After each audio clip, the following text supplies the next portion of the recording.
Well, hello everyone. Welcome to another video on History Fact Podcast. And today I'm joined by Dr. Nicholas Peter Lee Allen. And today's discussion is based on his book titled Turin Shroud, Testament to a Lost Technology. The link to purchase the book will be in the description below, and it will also be in the pinned comment, which is beneath the description of the video. And that being said, thank you for joining me today, Nicholas. Hi, Jacob. It's lovely to be here. Thank you. Thank you for joining me. The first thing that I want to do is, in case anybody's been living under a rock, what is to explain to the audience, or anyone that doesn't know what this thing is, what is the Shroud of Turin? Okay, marvelous. Well, as you can see on the screen here, the first slide, I have a vertical image of the shroud unfurled. And if we go in and look at it in detail, you can see that it's a piece of linen cloth with a trace element of cotton. And it's 440 centimeters long, which is over 4.5 meters. And it is exactly 110 centimeters wide, just over a meter, or a yard for our English viewers. And you'll notice that if you look very carefully, although you cannot see these images close up, and that's a very important point, which I will come back to later, you have to stand at least 2 meters away from the shroud to see these very faint images of a man. It's a frontal image and a dorsal image, and they seem to be connected more or less at the head. Okay, now, also very visible on the cloth are these what are called train tracks, these two long, very ugly brown marks, and they were caused by a fire in the Saint-Chapelle in Chambéry in the middle or the early 16th century, where it was once housed. And just as a little background, the cloth used to be folded up, similar to what I'm showing you here, and it was placed inside a silver casket. We don't have the silver casket anymore because it's melted. This is just an imaginary silver casket. So you can imagine what would happen. The cloth is inside the silver casket, and then as the chapelle burnt down, or major fire inside, the temperature rose to such a height that it melted the silver. And the silver dropped onto the corner of the cloth inside the box and started a fire.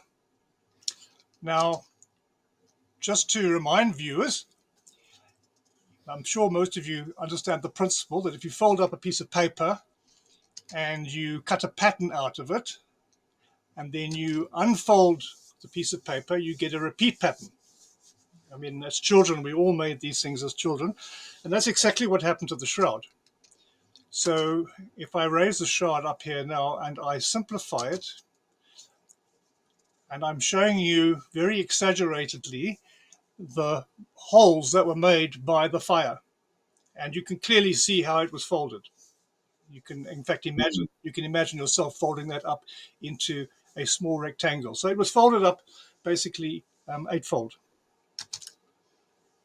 So that explains those marks, which of course are very distracting. And in many ways, because people don't think about these things, when they see the shroud, they normally think of these train tracks as being part of the image. They are not. They are an addition. Okay. So the shroud, I call it the Shroud of Lire, Chambéry, Turin, because those are the places where it has been stored. It wasn't always in Turin. And if we look at the shroud in detail, I'm going to focus here on the left side, which is the side with the frontal image of a man, and I'm going to blow it up so that you can get a bigger picture. Okay, just so if you like, I'm just giving you a little bit of an anatomy lesson here. You need to know these things before I can carry on with my discussion. I mean, for people who know the shroud well, this is old hat, but all of this is important. So on this piece of linen, we notice that there is a negative image, and I must keep stressing this. The image is negative. And if you don't know what I mean by that, Unfortunately, we live in an age where people only have digital cameras, and very few people remember the old days when we were using colloidal silica and making photographs. If you take an image as you see it in the positive and you reverse the polarity, you get a negative image. And the image on the shroud is a negative image. It's not positive. Which means that the people who saw this way back in the 1350s, having not seen a photograph and not understanding photography, they would have seen this as merely a stain on the cloth. They would have seen it as a, if you like, sweat that had stained the surface of the cloth. And it just happened to be in the image of a man. They would not have appreciated some of the other characteristics of this image that we only know about today.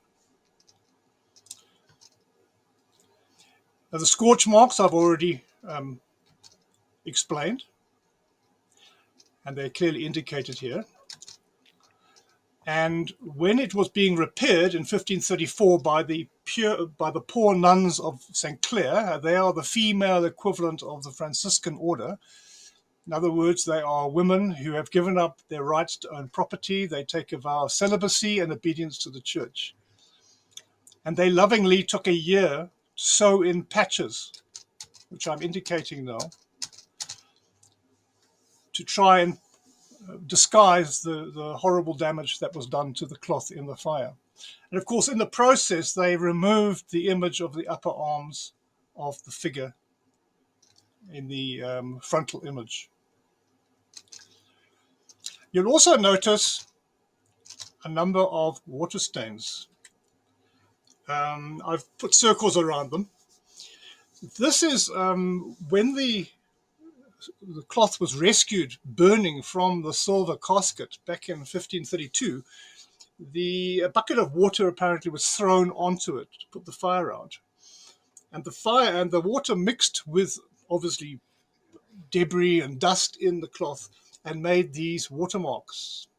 And as you can see, the watermarks are symmetrical, again, because the cloth had originally been folded up. And those watermarks are still visible on the cloth to this day. There's also blood on the cloth.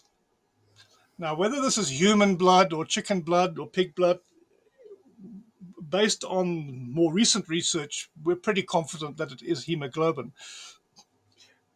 But the point is, it was placed artistically, if you like, onto the surface of the cloth. And there are a number of key areas. There's what looks like an inverted number 3 and blood splashes on the head of the man. There is blood on the forearms and the wrists. There is blood on the feet, and there's blood coming out of the side of the man.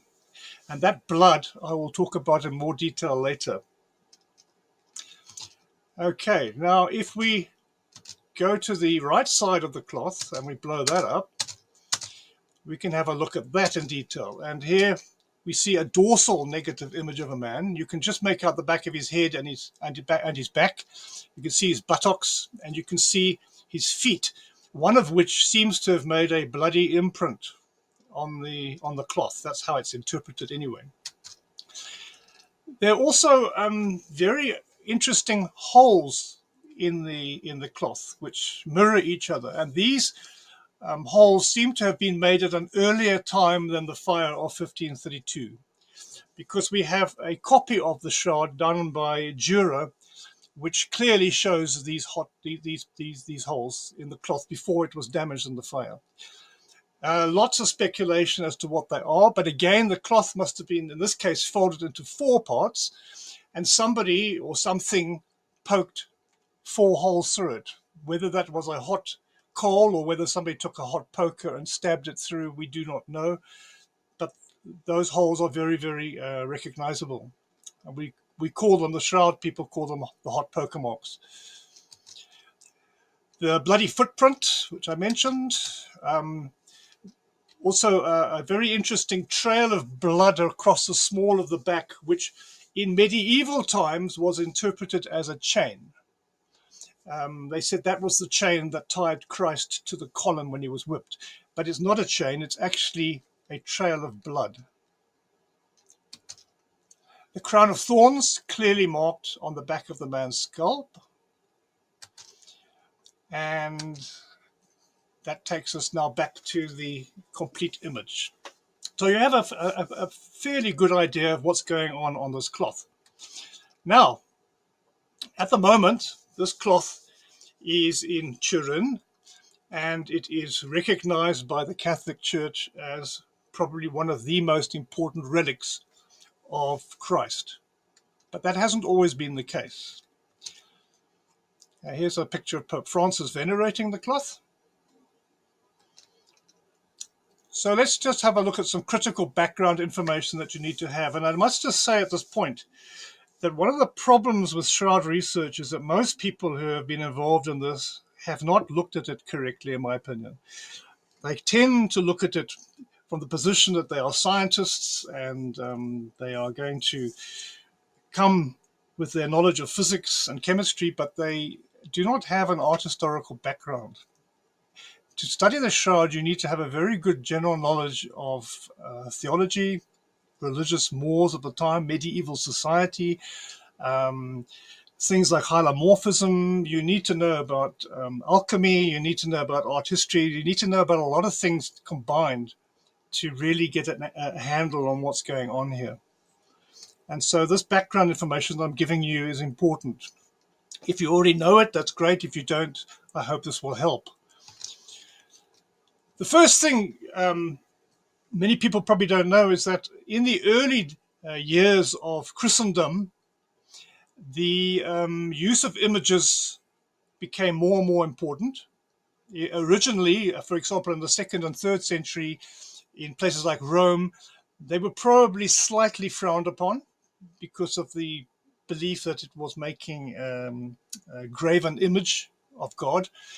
But eventually the church accepted that images were important. And in the East, in the Greek Orthodox world, images were very, very important. And starting in I'd say the 6th century and going up to the 9th century, there was a number of movements which tried to remove images from worship. Images were seen as being idolatrous. And so what is quite amusing here is that suddenly on the marketplace, images started to appear in the East, which were not made by artists. They were magical in appearance, and the Greek term for it is archeropoita, which means an image not made by a human hand. Now, these images are recorded in text, and we know that they appeared. And some famous examples of images would be the Mandelion of Edessa and the image of Camuliana. But the most famous image, which I'm sure most of you know, is the Veil of Veronica, which dates back possibly as far back as the 7th century, which is a piece of cloth which has the face of Christ on it. And the tradition in the Catholic Church is that when Christ was on his way to Calvary carrying his cross, his face covered in blood and sweat, Veronica rushed forward and wiped his face with a cloth and removed an image of his face. And that's very important because we're going to come back to that later. So there was an iconoclastic movement, the first one in the 8th century and the second one in the 9th century, where images were destroyed, burnt, and the archeropotoi, when they appeared, were used as evidence that God himself wanted images. Because if man had not made them, then surely they were made by divine hands. And if so, it meant that God approved of images. And it was the archeropota phenomenon which actually changed the opinion of the church. And this is a more recent image showing Christ having his face wiped by Veronica. And interesting, it's possible that Veronica, or also sometimes referred to as Veronica in the East, also makes the word Vera icon, which means true image. So it's believed that possibly Veronica is a shall we say, an artificial name that was created around the aspect of a true image. So she's the saint who made the true image. So she's Veronica. The mandelion is also related to this tradition. The mandelion is a very big cloth which has an imprint of Christ's face on it. And in shroud circles, we refer to these cloths which contain images as sudarium, which basically just means cloth. Now, what is very interesting is that the image that was purported to be the Veronica veil, the veil of Veronica, has been in the church's possession for a very long time. And up until about, oh gosh, say 150 years ago, more or less, don't quote me on that, exhibitions of the face of Christ on the Veronica veil were common. And then they became less and less frequent. And certainly when the Shroud of Turin became an important relic of the church, the Veronica veil became less important. Now, the Veronica itself is still intact. It's right at the top of one of the piers that holds up St. Peter's Dome in Rome. And in this photograph, you can see one of the priests holding up the Veronica from the balcony right at the top of the pier. And those piers are massive. They're like the size of a 14-story building, each one. And the whole pier is dedicated to Veronica. And this is a very rare photograph of the priest actually holding it. Now, we have no images of the actual Veronica. This is about the best I can find. But we are fortunate that in the 17th century, somebody got permission to copy the Veronica, the veil of Veronica. And he did such a good job that the bishop who gave permission said that he could not tell the difference between the two. So although this is a copy that I'm showing you now, it gives you a fair idea, I hope, of what the veil of Veronica might look like. And if the original one is in fact genuine, it could date back as far as the 7th century. The question, of course, is now that we know about the Shroud of Turin, was this also a shroud-like image? And until we are given permission to actually see it firsthand, and the church, of course, will not give permission for that, claiming that the object is in a very bad state of repair. And even though in archives, it's normally accepted that images and or artifacts in bad repair should be photographed for researchers, that offer has not been made for Veronica. So all we have to rely on is this copy from the 17th century, which is very frustrating. Just some supporting artwork from the period. This is 10th century image from St. Catherine's Monastery at Mount Sinai, showing King Abgar V of Edessa holding the mandelion in his hand. And these people believed that if you had the mandelion or the Veronica and you marched into battle, it would basically guarantee you success and victory. Relics being taken into battle was a very common theme at this time, especially during the later Crusades, for example. Here is a more recent 1420 image of Veronica holding the sudarium.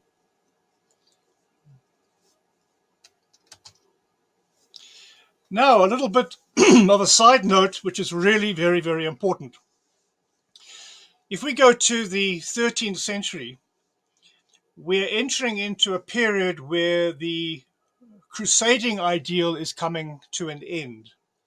The crusade started in around about 1080, and there were many crusades. And Louis IX, who is portrayed in literature as being a saintly man, and he's now referred to as Saint Louis, paid for many crusades. And he eventually realized sorry, he eventually realized that traveling to the Holy Land to visit the sites of Christ's crucifixion and burial was becoming problematic. It was very, very difficult to keep fighting the Turks or the Seleucids or any of the Islamic peoples living in the East, because they were stronger. They were used to the environment and the climate. Europeans, especially, who went out to the Holy Land in these times, normally didn't last very long. They were not able to survive, and it was becoming very costly to keep the Crusades going. So he had an idea, and that is to allow people at home in France to have an imaginary pilgrimage, if you like, to the Holy Land. And I'm going to talk about that just now. And part of this was, let's get the relics of Christ here back into France. What's the point of going all the way to the Holy Land when we can bring them here? So in between 1242 and 1248, he built Sainte-Chapelle. Now, those of you who have very recently been watching the fire of Notre Dame may have noticed that very close by to Notre Dame, there is a small chapel, Sainte-Chapelle, a most beautiful building. It cost, for 6 years of building, 40,000 livres tournois. And its purpose was to house the crown of thorns, which were taken from the Emperor Baldwin II, who was Emperor of the Byzantine Empire. Baldwin had, in fact, pawned this relic, plus a number of other relics, which I'll discuss just now. And so Louis bought them from a pawnbroker, literally, in the Byzantine Empire. And he had to get a letter of approval from Baldwin to make sure that Baldwin wasn't going to claim them back afterwards. This is the crown of thorns that Louis IX brought to France, being venerated in modern times. And this is where the story gets very interesting, and maybe will give people an idea of just how important relics were in the Middle Ages. I just told you that the building cost 40,000 livres tournois. The crown of thorns cost some 3.5 times more than the entire building. 135,000 livres tournois. The crown of thorns is not even a crown of thorns. It's actually a thornless reed which grows in northern Britain or the Baltic region. So in other words, it's definitely a fake. But they paid all this money for it nonetheless because of their faith. A little bit later, a piece of the true cross and 7 relics of the Passion of Christ and a holy spear and the holy sponge were also collected in France. In total, including the crown of thorns, some 22 odd pieces of relics were included in this deal. And this should just give you an idea of the kind of stuff that was very, very popular in the Middle Ages. You've got the crown of thorns, of course, very important. A piece of the cross, that's a very popular relic. I think it was Desiderius Erasmus who said there are enough pieces of the true cross to create an armada of ships. The blood of Christ, which there are a couple of those relics still in existence today. They're normally they look a bit like test tube vials with dried blood in them.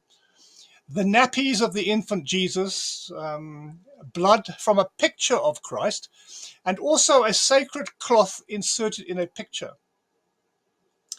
Milk of the Virgin Mary, quite amusing. The actual reed that was used to hold the sponge of vinegar when Christ was on the cross. Moses' rod, a towel used to dry apostles' feet, etc., etc., etc. And on the right, I've just put in some images of typical relics of that period, not necessarily the same as the ones that Louis IX imported. So what you must understand is that relics was a multi-million pound business in the Middle Ages. This is a photograph of Sainte-Chapelle, which, as I said, is very close to Notre Dame de Paris. And that entire building costs less than 1/3 of the cost for the relics. The building itself is technically a giant reliquary. And on the right, I've just put in a little picture of a reliquary to show you what they look like. They're normally very beautiful little boxes covered in precious stones, and inside there'll be a head or a hand or a foot of a saint. And while we're on this topic, it's very interesting in modern times that people use the word relic incorrectly, especially if you are keen on watching movies like archaeologists going into strange places, and they're always told that they're there looking for relics. They're not looking for relics, they're looking for artifacts. From an archaeological point of view, relics refers principally to the remains or some object associated with a dead saint. In other words, the head of John the Baptist, or a shirt that a saint might have worn. Sometimes it can be connected actually with a divinity, like the blood of Christ, for example, in a vial. And just to show you how amusing some of this gets from our perspective, a very famous relic from this period was the last breath of St. Joseph in a bottle. And you can just imagine how long that took to make and what it must have cost. Right. Now, Sainte-Chapelle, I'm emphasizing here the wealth. This is the peasants section of Sainte-Chapelle, the bottom section. Okay. Remember, this is collectively only 1/3 of their money spent. And that's another view. And then we go upstairs, spiral staircase, and we come to the upper floor. I'm standing on the bridge between the palace and the chapelle, which is Louis used to walk across this bridge to have his own private entrance. And when you go inside, this is where the nobles worshipped. And at the end there, right in the distance, is what's left of the altar that once held the crown of thorns. It was removed during the French Revolution, but this entire building is there for one purpose only, okay, to support and hold that relic. Okay, so here I've got a photograph of the relic as it appears today, encased in its reliquary, and on the left is the remains of the original altar. That's the ceiling of Sainte-Chapelle. It's a masterpiece of glass. And here we have an image of Christ carrying the cross to introduce the next important point that people must be aware of. I mentioned that Louis IX realized that the crusading ideal had died, and as from 1290 onwards, the church increasingly started what was called the, we call it today the Stations of the Cross, or the Way of the Cross. There are 14 stations, and what happens is you go into the church with your priest, and you stand in front of number 1, which is Christ being condemned to death, and you say prayers and you contemplate what happened, and then you move to part 2 where he receives his cross, and you keep on going through the process of him walking on the Via Dolorosa, which is basically the sad pathway on the way to Calvary. Now, if you go to the Holy Land, you can do this for real, but now you can do it in your own church. And to this day, this practice continues. So what are the ways of the cross? I'll just quickly put them up. I don't want to waste too much time here. But the 14 ways are: Jesus is condemned, Jesus receives his cross, Jesus falls the first time, Jesus meets his mother, Simon of Cyrene assists him to carry the cross, Jesus meets Veronica, that tradition comes in here, Jesus falls the second time, Jesus speaks to the women of Jerusalem, and Jesus falls the third time. Jesus is stripped naked, he's nailed, and he dies. And then he's taken down from the cross, which we call the deposition, and then he's laid to rest in his tomb. Now, the Shroud of Turin, as it is today, as an image, contains references to most of this. It's very obviously related to Jesus meets Veronica, because it is in fact a full-blown Veronica. It's not just the face, it's the entire body, front and back. It represents what happens after Jesus was taken down from the cross, and it also represents him being laid in the tomb. You could probably go further and say that it's also, for those who believe this, proof of the resurrection, because he's no longer in it. But it also refers to him receiving his cross, being stripped, nailed, and dying, because those features are on the cloth. The only features of the way of the cross that cannot be directly linked to the shroud are Jesus meeting his mother, Simon of Cyrene assisting him, and Jesus speaking to the women of Jerusalem. And this is a typical artifact from the period, showing the Stations of the Cross and other scenes from Jesus' life. Now, another issue that needs to be firmly grasped before we can study the Shroud of Turin properly is to understand the rise of humanism. Francis of Assisi, Saint Francis of Assisi, who lived in the late 12th, early 13th century, is a very important individual in terms of his influence on the church in the Middle Ages. If you consider the standard early Christian dogma about the relationship between humans and the Godhead, the Trinity of God the Father, God the Son, and God the Spirit were considered beyond our comprehension. They were considered high up and not available to us mere mortals. Okay?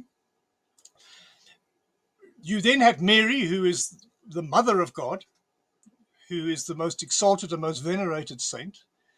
Her husband Joseph, who is considered to be the custodian or commander of the entire universe, the 12 disciples, the apostles, all the people who were martyred, all the sacred doctors of the church, the ones who came up with all the theologies and doctrines, all the people who died virgins, all the other saints, and lastly the priests, are all part of a communication system, if you like, whereby the people at the bottom, that's us, the man and the woman, can talk eventually to the Godhead at the top of this pyramid.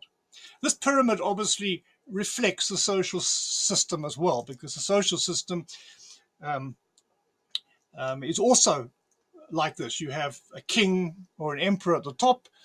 You have dukes and barons going down to landowners, and at the bottom you have peasants. So the social system and the religious system are in alignment. And at the bottom, man and woman really have no power. They cannot talk to, for example, the Father, the Son, or the Spirit directly. They have to go through a priest. The priest intercedes for them. The priest takes confession and forgives them of their sins on behalf of God. And the only people before 1250 who would even dare to talk directly to somebody like Jesus Christ would be a king, for example, a king or an emperor. Now, this is important because St. Francis of Assisi, shortly after the beginning of the 13th century, started to preach that Jesus was poor. The emphasis on Jesus being a human, the emphasis on Jesus being your friend, Jesus that you could share with, that you could be one with, and brought Jesus down to the human level. And this is an incredibly important movement within the church. The church were not happy initially with what Francis was doing, not so much because he was preaching a poor Christ, but because he was suggesting that the church should give up its belongings and its possessions and help to feed the poor. And as one bishop said to him, we have no problem, Francis, with the church, with Jesus being poor, but we do not want the church to be poor. And the result, of course, was that we have, with other factors, the beginning now of a movement in Europe, the rise of humanism, where the interest is now focused on humans as being the measure, where Jesus is portrayed more and more as somebody that you can deal with on a one-to-one basis. Now, if you quickly look at art from before the 13th century in churches, for example, this example in Italy of Christ Pantocrator, in other words, Christ as the omnipotent judge of the world and the universe, where we have something like a ton of gold used to depict his environment right up above the altar in the this looks like part of a demi cupola that he's sitting in. Christ is beyond your reach. He is supreme. He looks down on you. And as you go into a typical Byzantine church, for example, you'll notice that the saints are smaller than Jesus. And as the saints come down the wall down to our level, they get smaller and smaller and smaller until they are at our level. So that pecking order from the priest up to the Godhead is represented in art in hierarchic proportions. So Jesus is always painted bigger. Virgin Mary would be painted bigger, for example, than other people to make her look more important. So when you start seeing some of the art of the end of this, what I would call the Italo-Byzantine period, you'll notice that the old art is two-dimensional. It's flat. This Jesus, for example, on the cross, has his eyes wide open because you were not allowed to show Jesus dead. Very important. You'll also notice that he has 4 nails, 1 in each hand and 1 in each foot. And he doesn't look like he's really suffering. He's just kind of standing around waiting for better times. You'll also notice that the blood on the wounds is very understated.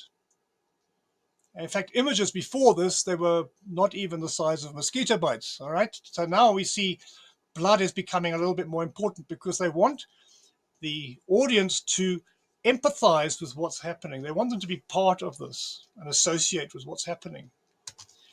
And as humanism grows, now we're moving into the middle of the 13th century after the time of Francis of Assisi. And now we start seeing still relatively flat images, but the Christ is now writhing. He's twisting in pain. And there's a lot more blood coming out of the wounds. And in the sides, you can see John the Divine and Mary weeping, showing humanity, showing sympathy for what's happening. And if we move on quickly to a work by Cimabue, we see that now it's pretty much the same, the writhing Christ, but now the blood is really flowing, and we still have the weeping figures. And then when we get to the work of Duccio, we see now that the figure is hanging in a space that he only has 3 nails now, not 4, because now they want to emphasize the Trinity. So 3 nails is a better figure because there are 3 persons in God. And the blood is really flowing. In fact, the blood is flowing so much that it's spraying out of the side of his body and dripping down the cross. As we go into the 15th century, this need to emphasize the suffering of Christ and what he did for you as a human being is emphasized more and more. This is not only paintings, there's also play productions, poetry. It's a big deal now. Christ is held up as this pitiful creature, if you like, who did all these things for you. He suffered for you. So in this painting, you can see, which is done in the international style, you see that the nails are still in the wood, meaning that his hands were ripped off those nails to make you feel the pain. He very carefully holds the whip in his left hand with which he was scourged. An angel hands him a birch, which he might have been whipped by. He has a crown of thorns, and he is showing you the wound in his side, very, very artistically. This image, which is post the Shroud, belonged to the Duc de Berry, and the Duc de Berry owned the Shroud, which I will talk about a little bit later.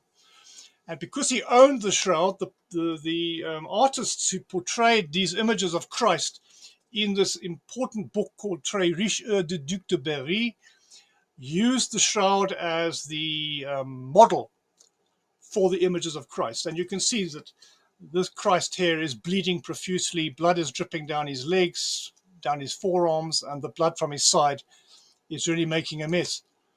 And here's another scene from Les Très riches de Duc de Berry by Jean Collin, and it is obviously referring to the Shroud. Of course, it wasn't called the Shroud of Turin at this time. It was probably the Shroud of Chambéry.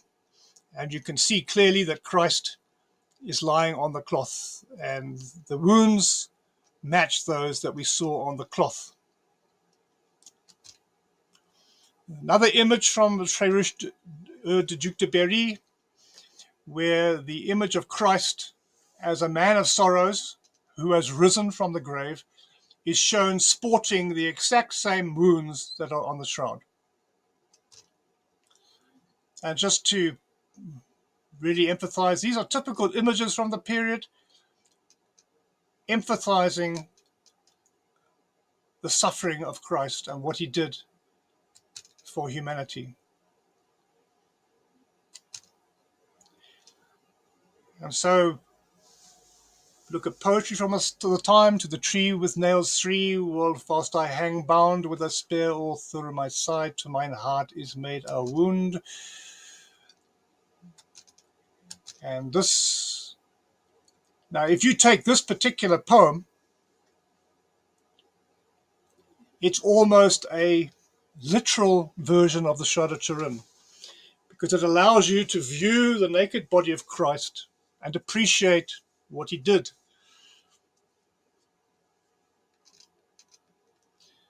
Right. Quickly talk about the Knights Templar. The Knights Templar get blamed for all sorts of things, and I'm very aware that it's a very popular theme to blame everything on them. But here we're in good territory because, or safe territory, because the first owner of the Shroud was a nephew of one of the last Templars. So we need to talk about the Templars just quickly. I mentioned that the crusading movement was failing, and just quickly mention the Seventh Crusade led by Louis IX, St. Louis VIII. Then they lost the Knights, the Christians lost Acre, a fort, and that was really the end of the Crusades. And then Philip IV of France, who could see all these knights returning, realized he had a problem. He didn't want these people returning into French soil. A Knights Templar typically had not only a horse, he also had a soldier at arms, he had priests, he was the equivalent, if you like, of a modern tank at that time. And most of the Knights Templars were French nobles, and they owned land. And Philip IV realized that he could use the Knights Templars' land as a means of gaining wealth. And so he cooked up claims of blasphemy against the Templar movement, because now they'd lost the Crusades anyway, so he didn't need them. And from 1307 onwards, the Knights Templars were arrested all over France. He also asked the Knights Templars to be arrested in England, but there they got a better deal. They wasn't so much negativity towards them. So most of this happened in France. Most of the Knights Templars managed to escape because they were forewarned of this. And by 1312, the Knights Templars were abolished. I should also mention that the Knights Templars owed their allegiance to the Pope. And at one time, there were two popes, one in Rome and one in France at Avignon. And Philip IV kept Clement V, who was an anti-pope, prisoner, and made Clement dissolve the Knights Templar movement. And Philip IV is also known as the Fair, despite what he did. And here is an image showing Philip IV and condemned Knights Templars who refused to recant, being about to be burnt at the stake. In 1314, he took Jacques de Molay, who was the last Grand Master of the Knights Templar, and Geoffroy de Charnay, who was the preceptor of Normandy, and he burnt them alive on the Ile de Juif, which is in the middle of the Seine River, where the Ile de la Cité is today. Before the Ile de la Cité was formed, it was made up of several islands, which were all joined together. And in these days, the Ile de Juif, which means the island of the Jews, was a small island owned by the Franciscan order. And the Franciscans objected to this burning of these two senior Knights Templars because they were trespassing. Right, so now we jump forward 50 years to King John II the Good, or in French, Jean le Bon. Now, this man decided to remake an order exactly like the Knights Templar, which is interesting because the Knights Templar had been disbanded by previous king. They had been outlawed. They had been accused of all sorts of terrible things like spitting on the cross. They had been imprisoned, that had their lands confiscated, and some had even been burnt at the stake. And now a French king arrives who decides that he'd like to revive the movement. And so he formed a group called the Order of the Star. It was founded on the veneration of the Virgin Mary. And just in case you're not too sure, he had them wear these giant star badges to show that they were members of the Order of the Star. So the king is the senior member, and then the barons and the nobles were created as part of this order. Now, the only difference between this and the Knights Templar is that the Order of the Star, they were allowed to be married and obviously own land, and they basically lived normal lives. Now, one of these knights was a man called Geoffroy de Charnay, and we call him Geoffroy de Charnay the First for a reason, because he had a son by the same name, and we call him Geoffroy de Charnay the Second.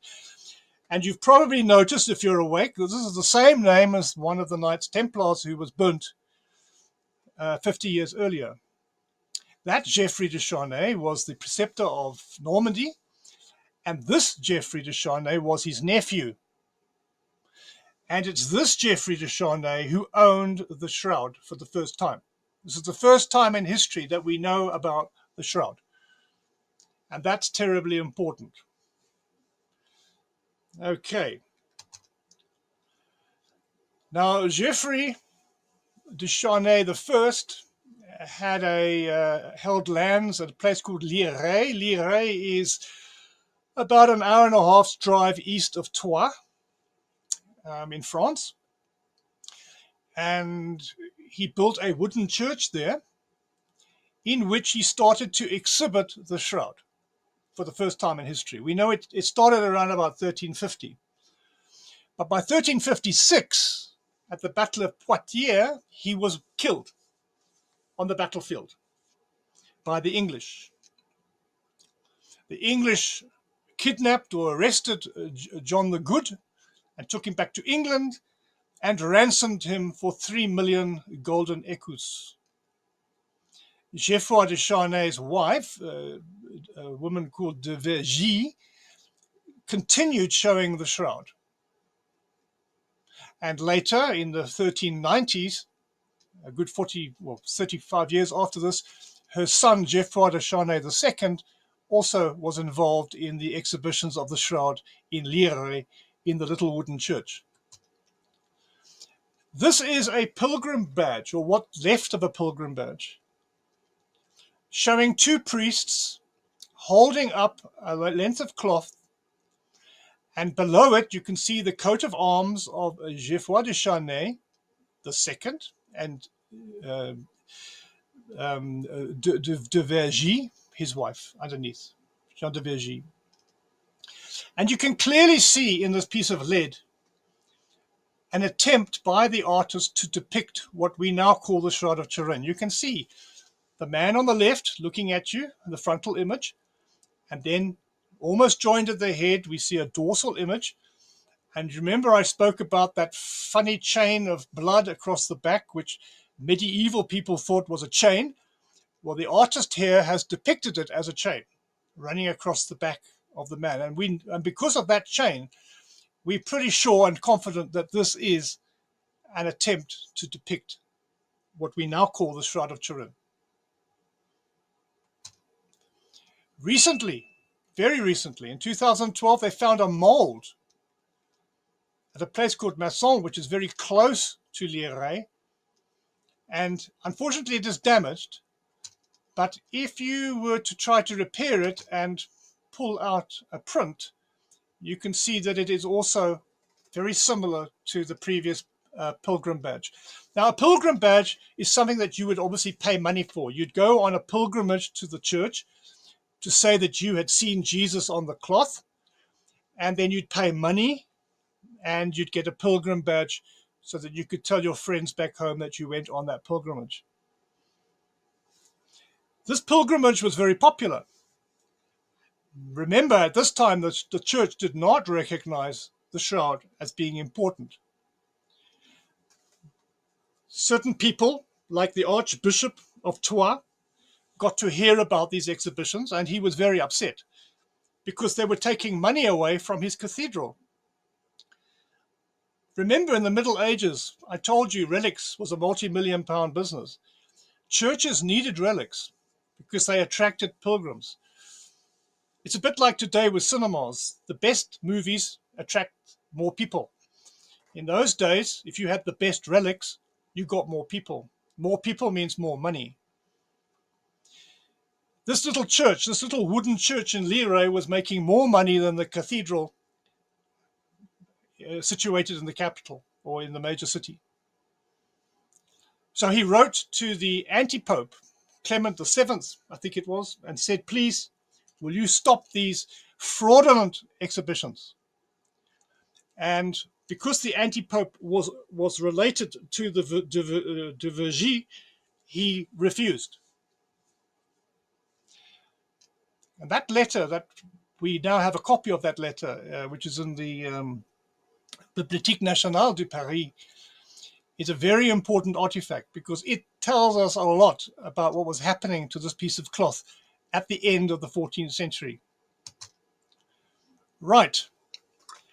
Very quickly, the granddaughter of Geoffroy de Charnay, the first, sold the cloth to the Savoy family.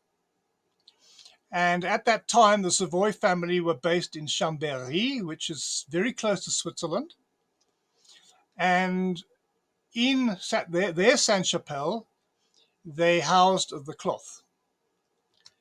And this is where we start talking about gingerbread shrouds. And this is also really important to understand, because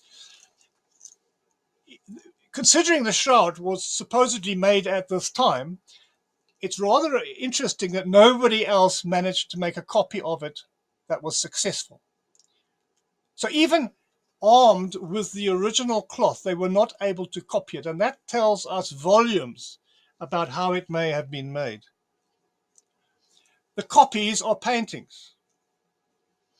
They're crude and they're not very good. This one from Besançon shows a stick man with blobs for the stigmata. It's very crude. You'll notice, of course, there are no train tracks running through it because it hasn't been burnt yet. Then we have this really important copy made by Albrecht Dürer. Now, Albrecht Dürer was an incredibly talented artist.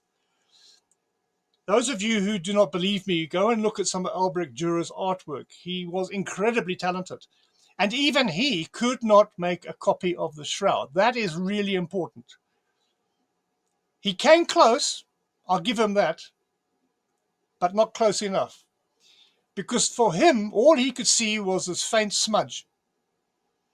And we also see those hot poker marks going through the cloth. That tells us that they were there before the fire of 1532.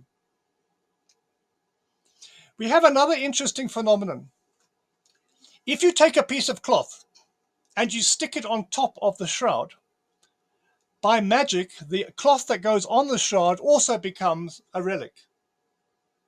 And so very often what they did is they made images on these pieces of cloth, what we call gingerbread shrouds, and then gave them to other churches to use because they were genuine relics, because they had touched the actual cloth that had touched the body of Christ.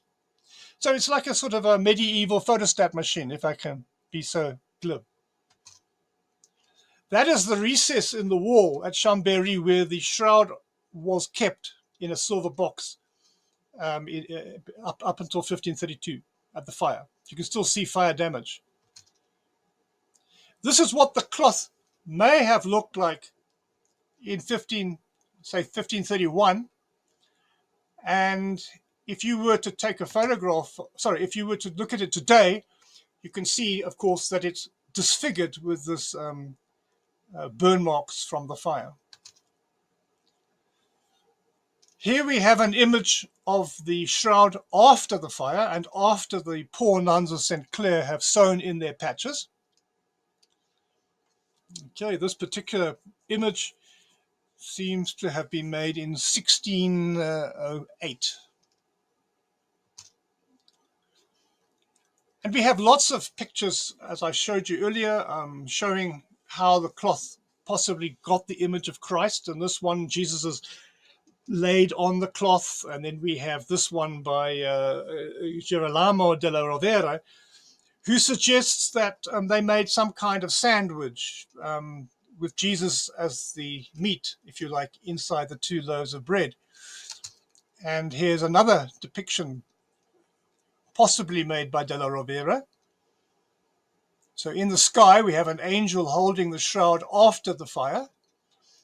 And on the ground, we have Jesus being carefully wrapped up like a human sandwich to make the image on the cloth. And here's another more detailed picture by della Rovere in an oil painting.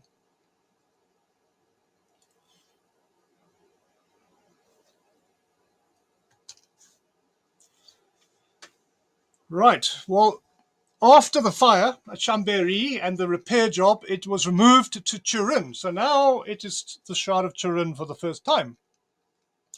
It was moved to the Cathedral of St. John the Baptist. And in the back of that, there is a chapel of the Holy Shroud, and the shroud was put into another massive box behind a grill very high up over the altar. And here you can see the shroud, you can see the box that holds the shroud. Very recently there was a fire and that box had to be smashed out, but that's another story. Now we come to the interesting part. Up until 1898, everybody had assumed that the shroud was a piece of cloth with a stain on it.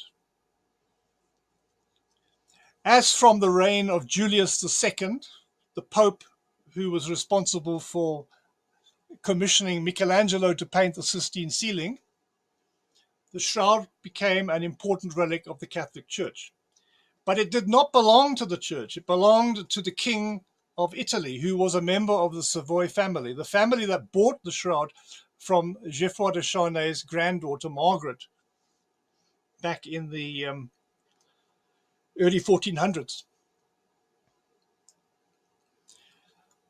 A photographer called Secondo Pio made a massive camera, and he was the first person to take photographs of the shroud in 1898, 2 years before fin de siècle, 2 years before the turn of the century. And these images are interesting. They're poor quality. Here we see the shroud over the altar in a frame being venerated. And here's a detail. But most interesting of all was that when he took this photograph of the shroud, in the darkroom on the right, that's what he would have seen in the darkroom, because that's how cameras used to work. You used to take a negative first. You took a picture and you got a negative. That's the negative on the right.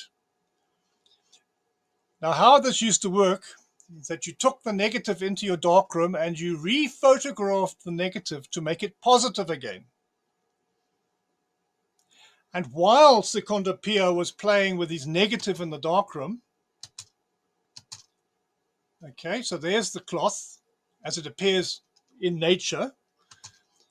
And there is the negative that Secondo Pio took in his darkroom. And lo and behold, he sees something that nobody has seen before. He sees an image of a man, almost three-dimensional, far more detail than you can possibly imagine. And he was shocked when he saw this. He went to the church and he said a miracle has occurred. And the church accused him of forgery. They said that you forged this image. He took another image to prove that he had not lied. And the second image was exactly the same. To give you an idea of the detail, on the left you see an enhanced photograph of the image as it appears in nature, where it is already a negative. And the negative photograph on the right, where, lo and behold, the image is positive. It is so detailed that you can tell that the nose has been broken, the septum is swelling, the beard has been torn. It's highly detailed. And quite frankly, quite impossible to have been achieved by painting, because there's no ways that you can paint something in the negative polarity with a paintbrush. Right. When that happened, something like 4,500 scientific articles were produced trying to explain what was going on. This happened for about 5 years over the turn of the century. And then come forward a number of image formation theories. I'm not going to waste a lot of time on this, but just to give you the basics. One theory is that it was made by direct contact. That's what everybody believed at that time. And believe it or not, people still believe that today, even though it's quite impossible. Under that theory, the body is wrapped up like a sandwich, as I showed you in that painting by Della Rovere, and by some magical process, the sweat and blood on the body of Christ sticks onto the cloth, and you get a negative picture. Then we have a very interesting theory called partial contact. This is where the cloth kind of touches the body, but there are air pockets. And because of chemical reactions, and many examples in many theories here, for example, maybe they put some herbs on the body when they were burying it, and the vapors rose up and they permeated the cloth and it left a stain, and that is the image that we see. And then the last theory is that it's made by rubbing, frottage. Now, again, this was a very popular pastime. Now it's been banned. You went into a church, you went to a gravestone that had an etching or engraving on it, and you took a piece of paper and you rubbed it with a crayon, and you got a kind of an image of it. You can do it yourselves if you like. Take a coin, put it under a piece of paper and rub it with an HB pencil, and you'll get a picture of the coin by rubbing, frottage. So the theory was that somebody in the Middle Ages made a great big wooden or metal plate with the picture of Jesus on it, and then put a piece of cloth over it and rubbed it very hard with something to make the image. Okay. So let's just quickly look at some of these theories in detail. If we take a piece of cloth and wrap it around the head of a person, and in this image, I'm assuming you can see that there's a nose at the top because I've sliced through the head vertically. And if you pull the piece of cloth off of the person and then stretch it out to a flat plane, you will get a very blurred, distorted image. It's just not possible to make an image that's recognizable by applying a piece of cloth or paper, for that matter, onto a three-dimensional surface. Pretty obvious. Even though it's obvious, for some reason, most people are still trying to do exactly this. Go figure. These are experiments by Vignon, who was dealing with his theory of vaporography back in the early Edwardian period. And I don't think anybody can doubt that these images are very distorted.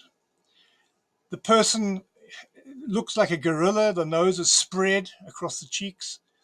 And if you take a photograph of them, the negatives, which are above, are completely unrecognizable. They look nothing like the Shroud image. Another interesting thing is that the image looks a bit like a scorch. For example, if you leave your iron on a shirt, a white shirt, for too long and then take the iron off, you will have a perfect imprint of the bottom of your iron, including all the little holes.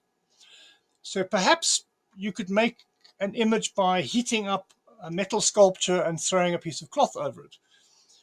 So if we took this big gilt bronze effigy of Edward III of England, which also gives you a very good idea of the style of art at the same time the Shroud first came into being. You can see the difference. This is very stylized and quite primitive compared to the image on the Shroud. The image on the Shroud is naturalistic, please note.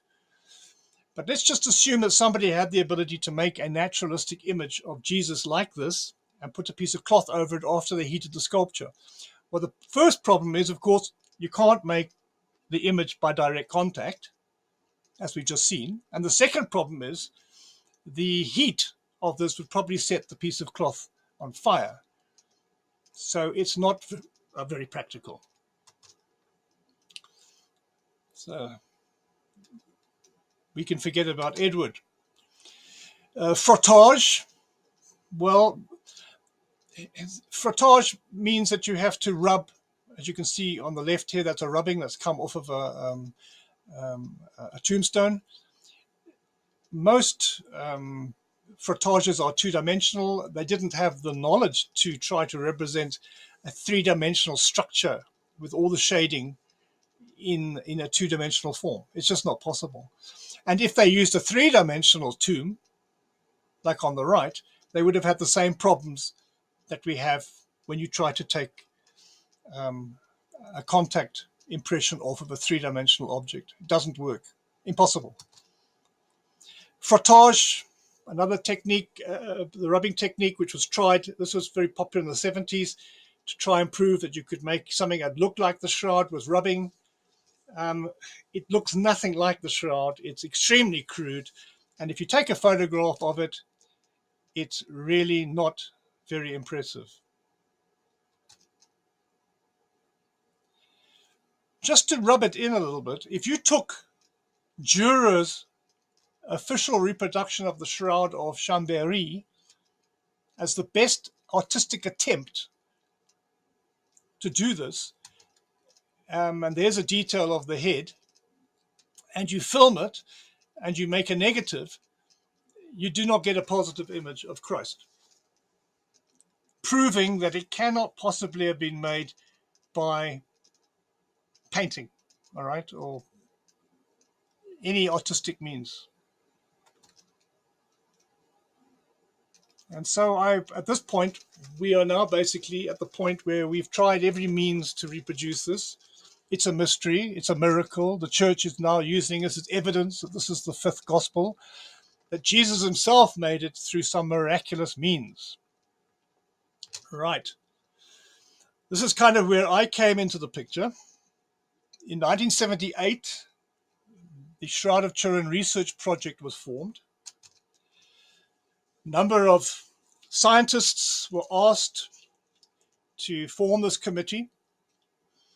The top people being Adler, Jackson, McCrone, and Pellicore. But you'll notice that all of these people are really involved in things like microscopy and physics and chemistry. There's no artist amongst them. There's no historian there. It's people who just assume they can come in with their equipment and they can somehow work out how this was done. The other problem was that they didn't do their homework. They came in assuming that this was a painting. That was a big mistake. If they'd actually sat down and thought about it just for a little while, they would have realized it's not a painting. You can consider pigment. I'm not saying don't consider pigment, but it's not a painting. The photograph tells you it's not a painting. It's far too intricate and detailed. They should have considered other possibilities as well before they wasted basically this valuable time. They only had a few hours to do this. I think they did it over 5 or 6 days. And Barry Schwartz at that time was a lecturer in photography. I think in California, I speak under correction. And he was made the official photographer for this event. So he took most of the photographs. And these are just some happy snaps, if you like, documentary photographs showing the scientists all working hard over that period. But there's another problem here, sorry to say, and that is that most of the people involved here, although if you read up on it, they will pointedly say the opposite of what I'm saying, but most of the people involved in this had a vested interest in their faith. Alan Adler, Max Frey, John Jackson, and Pellicore are all very religious people. They have put their faith in this object, and it determined their faith. The only senior member of this committee who was, shall we say, vociferously anti-faith was Walter McCrone. And he actually disagreed with much of the findings of the Stirp Committee, which is also interesting. But let's rush ahead and just look at some of the findings. One of the problems with the this particular investigation was that because they were looking for paint and pigment, they didn't really, with their equipment, have the ability to look at anything of a high atomic number. They used X-ray fluorescence, but because they were using L-series fluorescent signals, they weren't able to, for example, test for silver, which of course would have helped me a lot, because as it turns out, silver might very well be the ingredient we need to look at more carefully. The highest element that they looked at, according to the reports that I've read from Stirp, suggests that only iron, calcium and strontium was shown to be present on the cloth, and iron seems to have been the highest atomic number. The official conclusion of the Stirp Committee is very biased. It says that they can conclude for now that the Shroud image is that of a real human form of a scourged, crucified man. That's a real statement, that. They have no evidence for that. Okay. It is not the product of an artist. I agree. The bloodstains are composed of hemoglobin. I agree. And also give a positive test for serum albumin. The image is an ongoing mystery, according to them. And until further chemical studies are made, the problem remains unsolved. That was the official comment.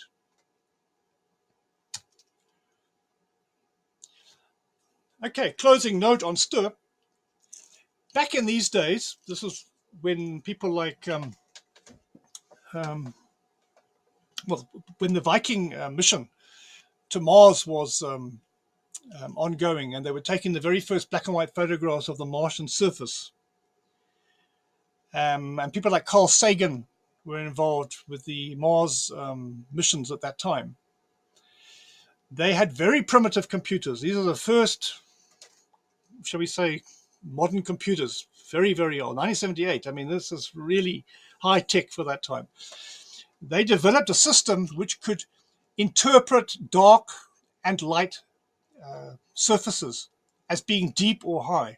So if you're looking at a photograph of Mars in those days, these old black and white photographs, which are really clunky compared to what we have today, this computer analysis would allow them to imagine how deep the holes on Mars are, the craters, and how high the mountains are by the darks and the lights.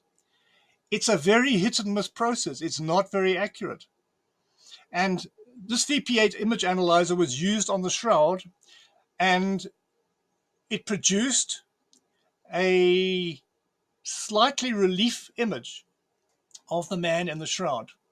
And of course, what's interesting here is that the train tracks from the burn look even more detailed and even deeper than the image of Christ, because they are really dark. So they read as being really high here.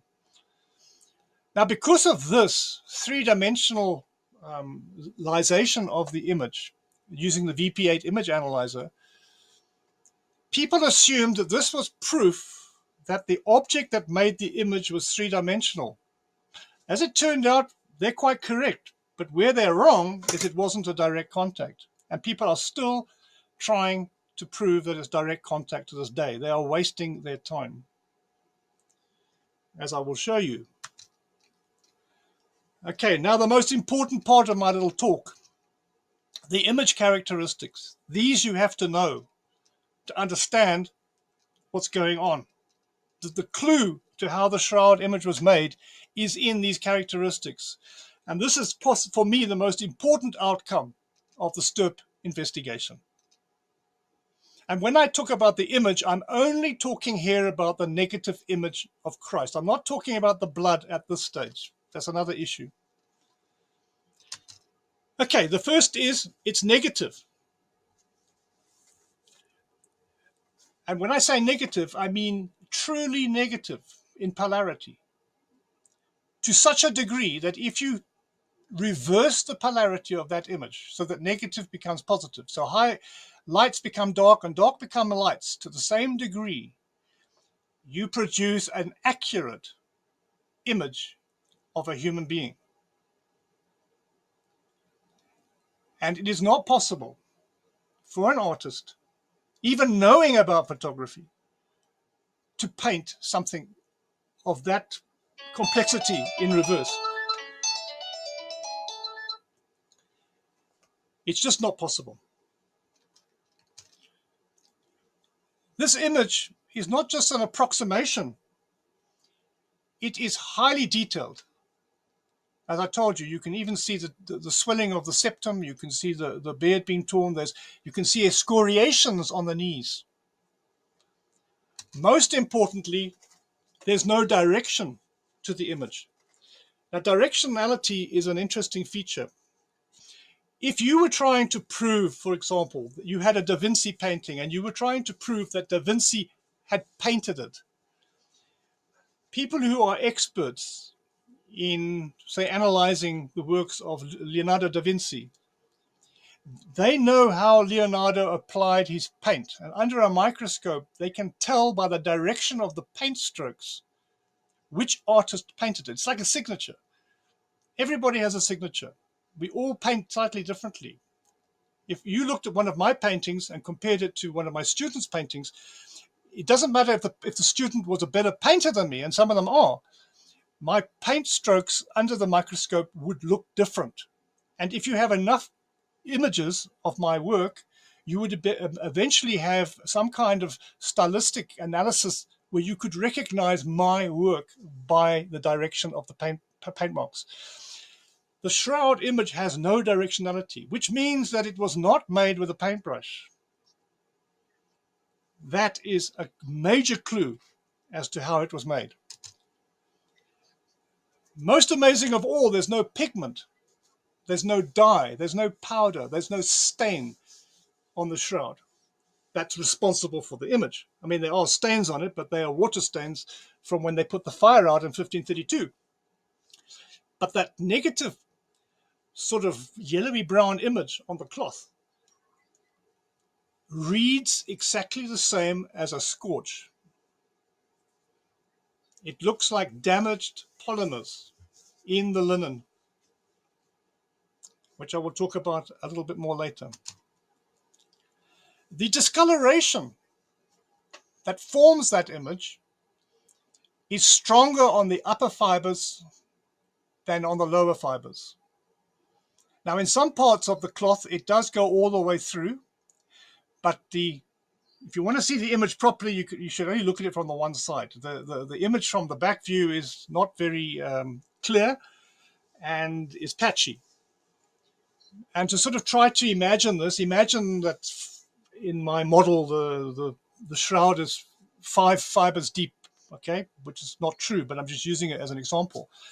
The top fiber will be very, very damaged. The second fiber will be slightly damaged. The third fiber will have hardly any damage on it until you get to the bottom, which will be completely clean.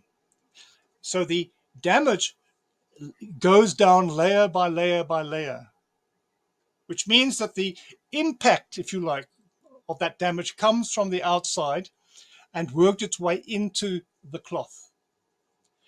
Also, each fiber that has been affected is only stained on the outside. If you break a fiber, it's white inside and discolored on the outside. Again, suggesting that whatever caused this came from outside. If you look at the image and you put it through a computer enhancement program, you can 3-dimensionalize the image. You cannot do that with a normal photograph. If you take a photograph, a snapshot, and you put it through a computer, it's not going to work, because normally in a photograph, you only have one light source from one angle. Okay? For some reason, the shroud image has this quality that it's almost a relief. And that's another clue as to how it was made. The image is chemically stable. However, what the Stirp committee did not do is they did not pour bleach all over the cloth. They would have got into trouble if they did. So I'm more likely to emphasize the heat resistance of this image. The image is definitely heat resistant. It was subjected to molten silver, which set it alight, and the image was not affected by that. The last image characteristic is my own. Nobody mentioned this in STIR.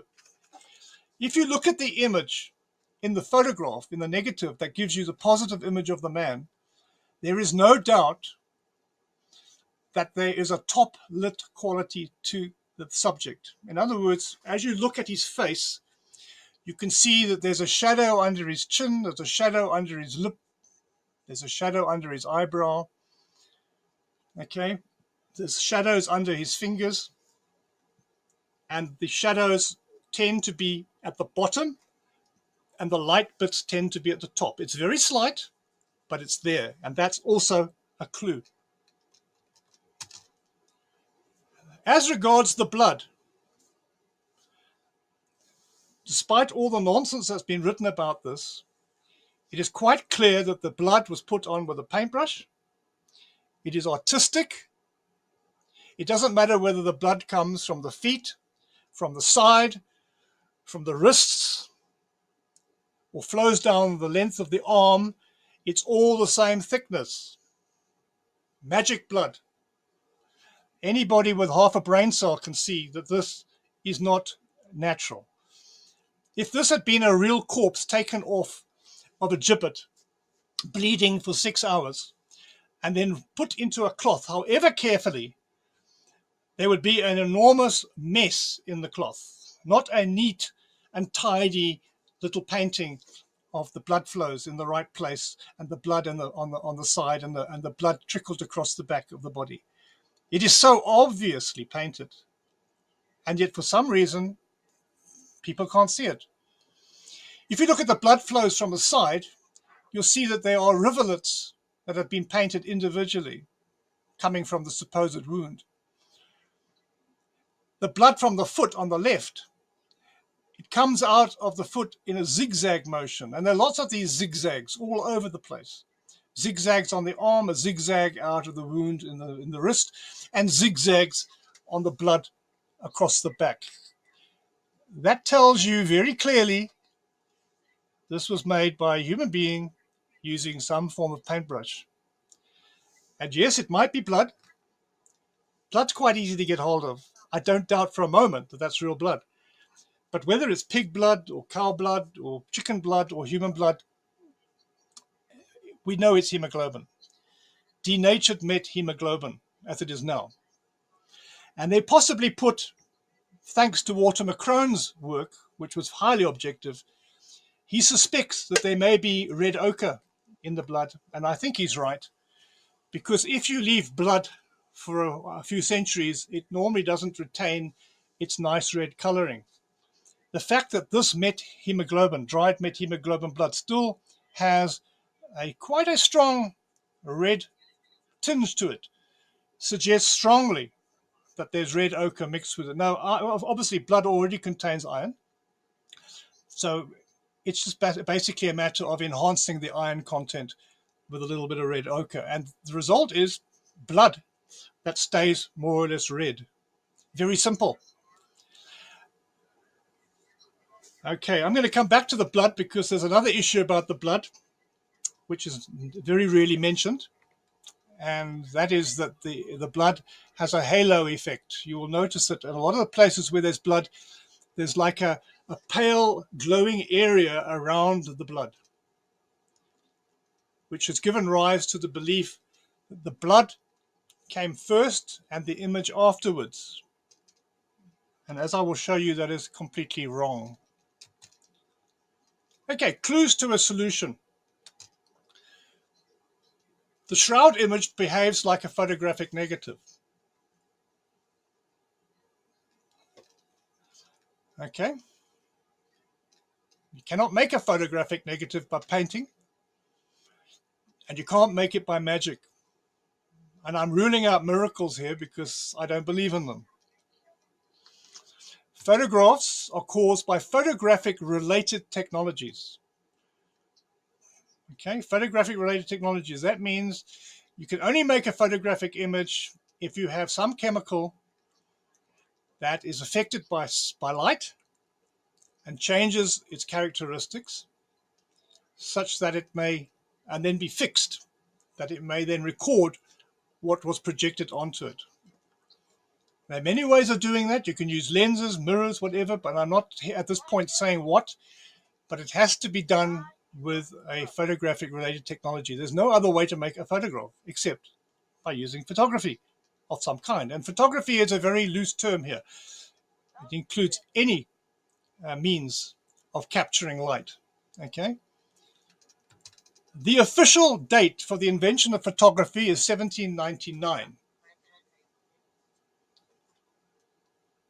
The people who made the first photographs used silver nitrate, this back in the 1720s, and they used to hide the image in a dark room, and you could only look at them with a candle. And if you took the image out into the sunlight, it went brown because they didn't know how to fix. So fixing a photograph was a major step. And I speak under correction, but I think it was the 1820s when the first fixed photograph was produced. So if you know all this, and you know that the Shroud is exhibiting photographic qualities, then the question for me is obvious.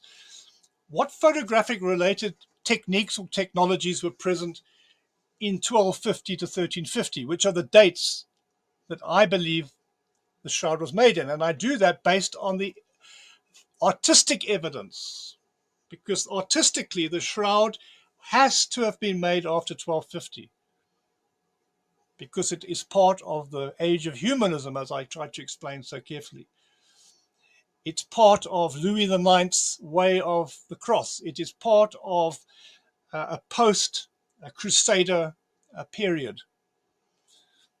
It is an attempt to make a relic and an icon in one object. It is both Latin West and Greek-speaking East combined in one artifact. It's a very clever product. It could only have come from this time period. We know for a fact that it was around in 1351. It may have been around earlier, but it's doubtful it was around before 1250, because if it was, then the person who made it must have been a prophet who could see the future. And I don't believe in prophets, and I don't believe that people can see the future. So the problem is it possible for anybody to have made this in the Middle Ages?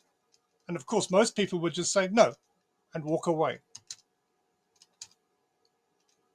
But I realized that there's lots of evidence for something related to photography at this period. The camera obscura, for example,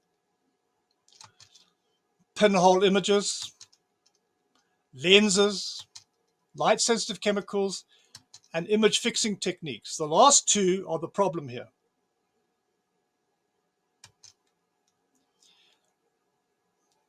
You may remember this little maxim: when you eliminate the impossible, whatever remains, however improbable, must be the truth. Mr. Spock, okay? Okay, I hope you're having a little laugh now. Now let's go on to Holmes' maxim. It's an old maxim of mine that when you have excluded the impossible, whatever remains, however improbable, must be the truth. That's where Spock got it from. Okay, so if you go back in time to the roughly 10th century, 9th, 10th century, in the Islamic world, we have people of the caliber of Al-Hatham, who wrote texts explaining how you could make an image inside a camera with a pinhole. And what he did was he put a candle outside a box, and then inside the box he observed that the candle was visible upside down. And down and below is a color picture showing you that principle. Al-Hatham was a very clever man. He also worked out that light travels in straight lines. He's the first person to do that. This is centuries before Newton. Before this time, everybody thought that light mingled. Al-Hatham put 3 candles in a row and then snuffed out the lights one by one to see what happened inside the camera. And he noticed that the opposite light went out every time he snuffed a candle out, proving that light travels in perfectly straight lines. He went further than this. He also worked out how binocular vision worked. He worked out why the moon appears large on the horizon. And he also worked out how rainbows were formed. Now, following Alatham's example, if you have an object illuminated by light on the left, standing next to an aperture or a hole, say in the wall of a large room, inside the room, you will get an inverted image of what was outside the room, but it will be made up of a series of holes, basically. So you have a blurred image. Okay, so we talk about the object conjugate distance and the image conjugate distance. This is a self-working phenomenon. You don't need any fancy tools to do this. If you put a lens in that hole and focus the light, then the image on the right becomes focused and is as sharp as the original object that was standing outside. Alatham worked this out in the 10th and 11th centuries. Using the sun as an example, he used a triangular aperture and proved that the image of the sun that passes through the aperture is made up of a series of triangles, and hence it was blurred. So the only way we can do this is have lenses. And lenses go way back. They found lenses in Troy. They found lenses in Mycenae. I have a mold of a lens that was found in Iraq in 500 BCE, which looks like it came from a telescope. I have molds of lenses that were found in Tanis, dated to 150 CE. Both lenses are plano-convex, and if you put them together, you can actually project an image with them. They also found 46 lens-shaped crystal objects, which come from Byzantine period, and they were found in a Viking hoard. And here is an image of a lens that comes from Knossos, Crete, 1400 BCE. Here is a lens from Nimrud, Iraq, from the 8th century BCE. Here is one from Crete, from 650 BCE. 500 BCE from Greece, and the ones from Tanis, which I have copies of. We know that spectacles were first made in the 13th century. This is 70 years before the shroud was first discovered or known of. The lenses used for the very first spectacles, they come from places like Genoa and Pisa in Italy, and they're made out of crystal. And there's a reason why they're made out of crystal, because the glass that they produced wasn't good enough for optical qualities. It was green or yellow. You need crystal, optical quality crystal, naturally occurring rock crystal, to make a lens at this time. And if you bother to go and look at all the reliquaries that exist in Europe, especially in Italy, go to St. Mark's in Venice and go into the treasury and look at all the relics that are kept in rock crystal bottles. You will see amazing things there, massive pieces of crystal, huge pieces, all carefully shaped, some of them with lens fluting on the side so that you get a magnification of what was inside. There's an example of the quality. That's a solid piece of quartz that's been carved by hand from the 13th century.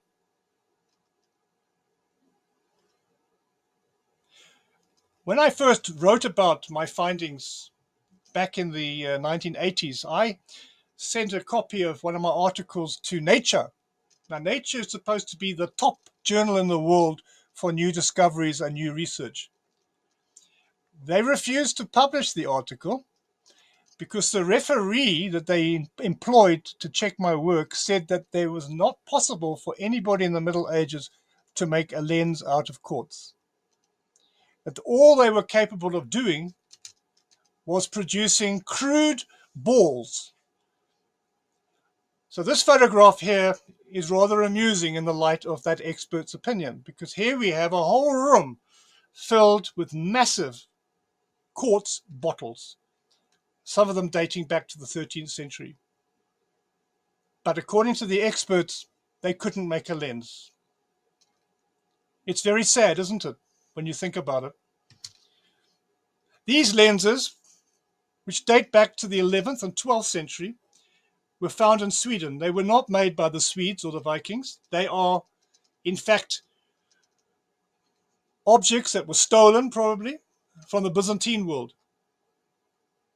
Each one of these, wait for it, was lathe turned. Somebody turned these on a lathe in the 11th century. That's 300 years before the Shroud was made. Perfect. And something else, we have to wait until the 1960s in our own culture before aspherical lenses were being produced for optical purposes. Here are paintings of people at the exact same time the Shroud was first heard of, wearing glasses or using magnifying glasses. Here is Nicholas of Rouen looking at a Bible through a lens. But according to the experts, they didn't know how to make these things. Here is Cardinal Ugo de Provenza in 1351 wearing spectacles. But according to the experts at Nature, couldn't be possible. Here is a surviving pair of spectacles from 1350. Light-sensitive chemicals on the next issue. Algebra, the father of algebra, knew how to make silver nitrate back in the 8th and 9th centuries. Albertus Magnus describes turning his hands dark by playing around with silver nitrate. And we know that they knew about silver sulfate. What we do not know, and this is very important, we have no written evidence that anybody knew why silver nitrate or silver sulfate were changing color. We have to wait for Boyd, much, much later, to explain that this is by light. In these early days, they probably thought it was weather or moisture.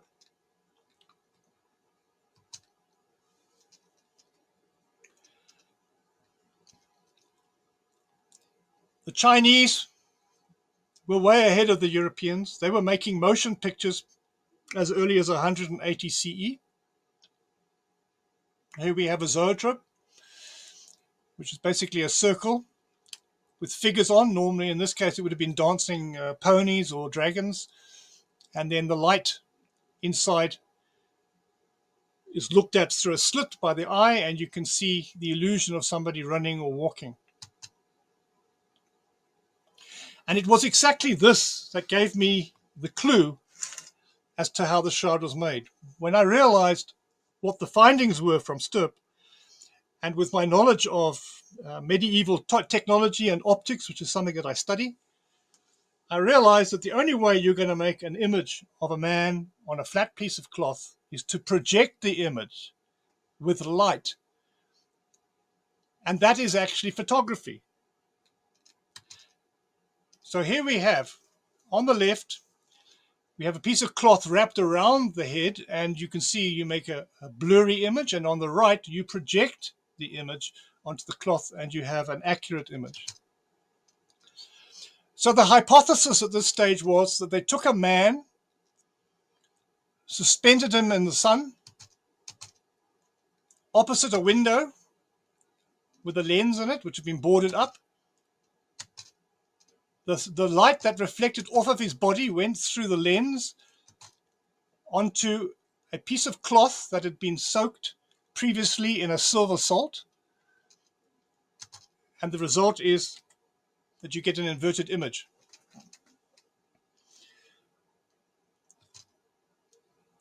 In the early 80s, I started my experiments, and with the help of an optometric expert at CSIR, I eventually realized that the only way I could make this image was by using crystal. I tried glass and it didn't work. And then one day I got hold of a lens made out of optical quartz. And in my early experiment, I put up this white plaster bust of a friend of mine by the name of Glenn Mayer. He's actually a very well-known photographer here in Port Elizabeth. And the camera was focused on this head. So the morning light would come up and shine on it, and then the light would pass over the head. At noon, the light would be fully in his face, and in the afternoon, the light would move to the other side of his face. I did this for 3 days. So the actual image inside the camera has the equivalent of 24 hours exposure. But remember, the light source is not static, it's moving. It's not like a modern photograph where you have a snapshot that's instant. This takes time. So when you open up the camera, this is what you see. You see a brown discoloration and the image inverted inside the camera, just like our thumb's pinhole images. And what we're looking at here, and this is really important, is a piece of cloth that was previously soaked in silver nitrate. It's been allowed to dry in a darkroom overnight. The radiation from the sun has taken the ions, because the silver in silver nitrate is an ion, okay? And by being exposed to light, it turns into an atom. And in that process of turning into an atom, it releases one electron. So the countless quadrillion atoms that are on this piece of, or ions that are on this piece of linen, have all released one electron each at some stage over a 24-hour period, depending on the intensity of the light that's hitting them. Now, if I take this piece of cloth and I dip it into ammonia, and you can also use urine, because urine is actually made from uric acid and ammonia. If you dip this into ammonia, the ammonia removes 99.9% of all the silver salt that hasn't been exposed, and it removes 99.9% of all the silver that's been reduced. That's the dark stuff that you see there. And so after dipping it in ammonia, this is what you get. Now all the silver has been removed. The silver ions have been removed and the silver atoms have been removed. There are probably traces of the atoms still in the cloth, but they will be literally parts per billion. So then you have to ask yourself, so what are we looking at here? That image is not made by silver. That image looks like a scorch. And what you're looking at is the linen itself, the polymers that make up the linen. In other words, the strands of molecules that make up the linen have been damaged. They've been broken down. Now, typically a length of linen polymer is about 2,000 molecules. We had this tested and we realized that they were broken down into lengths of 400 roughly. And when you break the polymer down into shorter lengths, it reflects a different light wave. And that's why you're getting a brown image. It's exactly the same as what happens when you scorch a shirt or a tablecloth, the heat breaks down the polymer in the linen. So this is actually a scorch. It's exactly the same as if you left your iron on, except it wasn't made by heat. It was made by light, by radiation from the sun reacting with silver salt. It is stable. You can take that piece of cloth out into the sun and it will not change. The image is on the top fibers. If you snap a fiber in half, it's white inside. The fibers go down in layers, strong on the top, weaker as you go into the cloth. The burning in, if I can use that term loosely, is stronger on those areas which have had the most sunlight. Over a 24-hour period, the nose, the forehead, the cheeks, the beard, and the top of the head receive more light than the sides of the face and the shadows underneath. If you turn that around, turn it around, and then take a photograph of it, the negative shows a positive image of what was originally outside the camera, exactly like the Shroud of Turin. When I did this, I realized I was onto something. This is, very easy to do. You do not need to be an artist. And the recipe that I worked out after 2 years of trial and error with silver nitrate was 0.5% silver nitrate to H2O. So 99.5% H2O distilled and 0.5% silver nitrate. But I was not happy with the image. It wasn't quite the same color as the Shroud image. The Shroud is slightly warmer. Silver nitrate images tend to be a little bit more purpley, if I can say that. And I spoke to a very good friend of mine, a very famous chemist here in Port Elizabeth, Professor Peter Luysen. And I said, what other silver salt is there that's soluble? Because as far as I know, only silver nitrate is soluble in water. And he told me, what about silver sulfate? Because silver sulfate is slightly soluble in water. And would you believe it? That nature makes it 0.47% soluble in water. That is only 0.03% off my recipe that I worked out by trial and error with nitrate. So in other words, nature gives you the formula to make a shroud without any measuring equipment. You don't need any cups. You don't need any measuring. You simply take silver sulfate and throw it into water, and whatever doesn't dissolve, that's what you use because it's slightly soluble. Which means that anybody in the Middle Ages could have done this without even having equipment. Here we have a very young Glenn Mayer who took a photograph of my next step. This is about 1992. We have a plaster of Paris corpse. And we hung it up. And by now I had a whole lot of silver quartz lenses made for the various purposes. The one on the right is the one I used for a full-length figure. That has a focal length of something like 4 meters, which means that the figure has to be 4 meters from the lens. And there you can see clearly the figure hanging up. And on the corner of the camera obscura is the lens. Inside the camera, okay, the camera has a lens, there's a gibbet, there's a corpse, and there's sunlight. That's what you need. If you go inside the camera, you can see the lens on the right in the corner. And there is the shroud stretched onto a frame. My safe lights are just candles because candles can't affect the silver salt. So you need a shroud made out of, it can be made out of linen or cotton or a mixture, doesn't matter. Any ester will do, even paper will work. You need an easel of some kind to stretch it. And you need safe lights so that you can work in the dark. And that is what you see inside the camera, okay?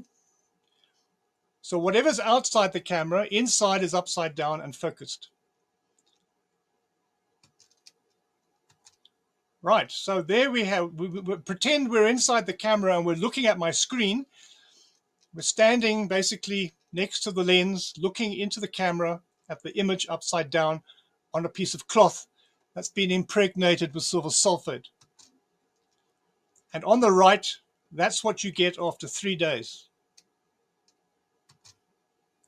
Then you turn the cloth around, you turn the figure around, hanging up, and you now expose the next section. So there's the corpse turned around, and inside the camera, there's the corpse upside down, 8 meters away, focused on the cloth.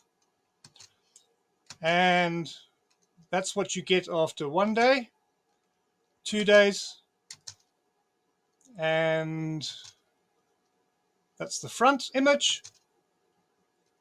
And that's it compared to the Shroud of Chambéry. I've taken away the train tracks on purpose so that you can have a better comparison, because obviously my shroud hasn't been in a fire. So the only difference between these two images really is the fact that my shroud doesn't have blood on it. The image is what I'm interested in at this stage. There are differences, of course. The one problem is I don't have the original corpse. The second problem is my lens is probably much better than what they had in the Middle Ages. There are distortions on the cloth, on the image on the cloth. The head is 10% too small for the body. I wonder how many of you have noticed that the head is too small. The front version of the shroud image is different in length to the back version of the image, which means that these exposures were done at different times. It might not even be the same body for the back and front. It might be that they used a real corpse and it started to disintegrate, it started to decay, and after 3 days they threw it away and used a fresh body. Anything is possible here. They may have mummified the body. They may have made a mold of the body. But given that corpses were pretty plentiful at that time, I'm quite sure that mummifying it would have probably been the easiest. I suspect very strongly that the head was made with a separate exposure, with a different lens, and then after they had captured the head, they then did the body without a head, and then the two were basically fit together like that. That would have taken about 6 days to achieve that image. So you compare the two images, and just as a matter of detail, I put a cut on the chest of my figure to see if it would come out in the reversed polarity, and you can clearly see the cut under the nipple. That's how accurate it is. And this is another cloth that I made in 1993. Unfortunately, it no longer exists because it was not fixed properly. This was the Shroud of Port Elizabeth, a beautiful, beautiful shroud, which unfortunately no longer with us. The front body beautifully made and then joined at the head with the reverse. This is now in the state before fixing. What you're looking at here is mostly the silver atoms that are giving that discoloration. If this had been fixed, the image would be much paler and not visible unless you move about 2 meters away from it. These are some examples of the models that I use in my experiments. I use flesh-colored and white-colored models to play around with what happens inside the camera. Different lenses to see what effects I can get. One of the things I am trying to do at the moment is to ratiocinate the exact dimensions of the lens that was used back in roughly 1350. To do that is going to be quite a mission, because I have to work out the spherical aberrations on the lens. The figure on the Shroud of Turin looks rather feminine, which suggests that the hips are enlarged against the knees. That is possibly because of the lens distortion. The head, I'm sure you've noticed on the Shroud of Turin, The forehead is too short, which suggests that there's a distortion. The nose is very long, and the only reason why you don't notice a problem with the chin is because he's got a beard. This is another image that I made in 2002 using silver sulfate now, and you can see it's a much better color. And this one was made in 1 day, up close. Just 1 day to make this image. It's life size, and if you film it, that's the result. This is another test that I did in 2014 for CNN Science Channel. You can just see, if you look very carefully, there's a face starting to expose on that piece of cloth in an inverted position. That's the first day of exposure. And after 3 days, you get this. Okay, you can still see the silver atoms are those darker gray textures. You then remove it with ammonia, take a photograph of it, and you get this positive image. And that's what it looks like in black and white. And that's what it looks like compared to the Shroud image. There are a lot of similarities, and there are obviously differences. The differences are explained, A, by the fact that my lens is perfect. B, the similarities are really interesting. You'll notice that I've got lines wiggling all over my image. Those are lines caused by no image appearing, because the cloth that I used had to be heated up and washed in a washing machine to remove starch. When people make material, they put starch into it, and starch resists the silver salt. Because the silver salt was not, the starch was not washed out properly, it has not allowed the silver in those particular places to reduce. And when the thing was dipped in ammonia, you simply end up with a blank piece of cloth. Okay. Now, similarly, you'll notice 2 black lines on either side of the head. That is a self-working phenomenon. That is because the sides of the head are always in shadow. So very little silver reduces in those areas. Interestingly enough, the Shroud image has exactly the same issue, which strongly suggests this is how they did it. I don't know how anybody can doubt it. And it's been emphasized by the fact that the woof threads, now material is made on woofed and woof and weft threads. The woofed is put in first. They are strongly starched, okay, to make them stronger. And then the weft is put in sideways from left to right. I suspect that when they put the silver salt onto the Shroud cloth before they exposed it, they hadn't got all the starch out of the woofed, and that is why the image is not so pronounced on either side of the face. It is quite obvious. You can see it. It's almost like a ruler, straight line, and it goes throughout the whole cloth. If you look at a photograph of the entire shot of Turin, that line runs through the entire image, proving what I am saying. One of the criticisms I get from people is, you cannot be right because you haven't made the exact the same as the Shroud of Turin. And I say to them, you're not looking at this correctly. I'm trying to find a valid explanation for how somebody may have made it in the Middle Ages with the technology that I had. I'm trying to be objective here. People have accused me of being fanciful, that they're saying I'm trying to prove that they had fountain pens in the Middle Ages and all sorts of other nonsense. That is not what I'm doing. And to try to illustrate my problem, let us imagine that there was only one painting in the world, and it was the Mona Lisa. And here it is, the Mona Lisa in the Louvre. And people didn't know about painting. And let's say that to try to prove a technique, you know, somebody painted the Laughing Cavalier to prove that it's possible to make an image using paint. Then the cynics will say, oh, well, it's not the same because the Mona Lisa doesn't have a moustache. And that is basically the problem that I have at the moment. So let me end there. Was that okay? Could you understand what was Yes, going on? Yeah, I do, and yeah. very convincing. Well, I mean, Yeah, I just don't see any other way of doing it. I mean, I've right. all sort of mirrors, but it's such much simpler to use a lens. Why use a mirror when you use a lens? Well, hello everyone. Welcome to another live stream. Welcome to another live stream of Survive podcast. And today I'm joined by Dr. Nicholas Peter Lee Allen. And today we're going to be continuing our discussion from where we left off last time on the Shroud of Turin and how it was created in the 14th century CE. So, Nicholas, thank you for joining me today. It's an absolute pleasure being here. Thank you. Yeah, thank you for joining me. And of course, I want to remind everyone to get Nicholas's book, Turin Shroud, Testament to a Lost Technology.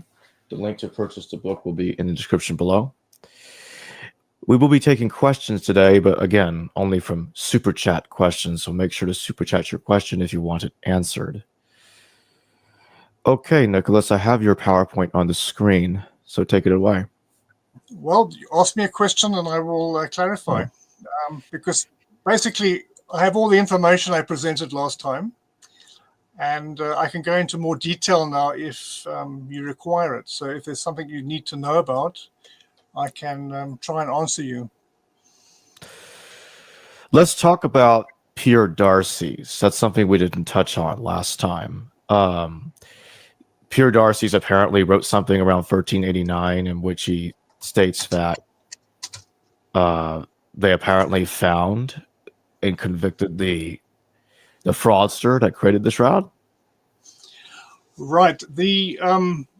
There is a letter in the National Library of France in Paris, the Bibliothèque Nationale de Paris, which is not written by Pierre Darcy, who was the Archbishop of Tours. It is possibly written by a clerk who copied his letter, but this letter is genuine and it is an accurate transcript of what he sent to the anti-pope. And as I explained last time, at this time there were at least two popes, the Pope in Rome, and then you had an anti-pope. And at this time it was Clement VII. Now Clement VII was related to Jean de Vergy, who was the wife of Geoffroy I de Charny, the man who purportedly owned the shroud at Liray around about 1351, 1352. We know that he made a little wooden church in Liray. And of course, as you know, he was killed at the Battle of Poitiers in 1356 when he was 50 years old. And his son, also called Geoffrey de Charny, so we call him Geoffrey II de Charny,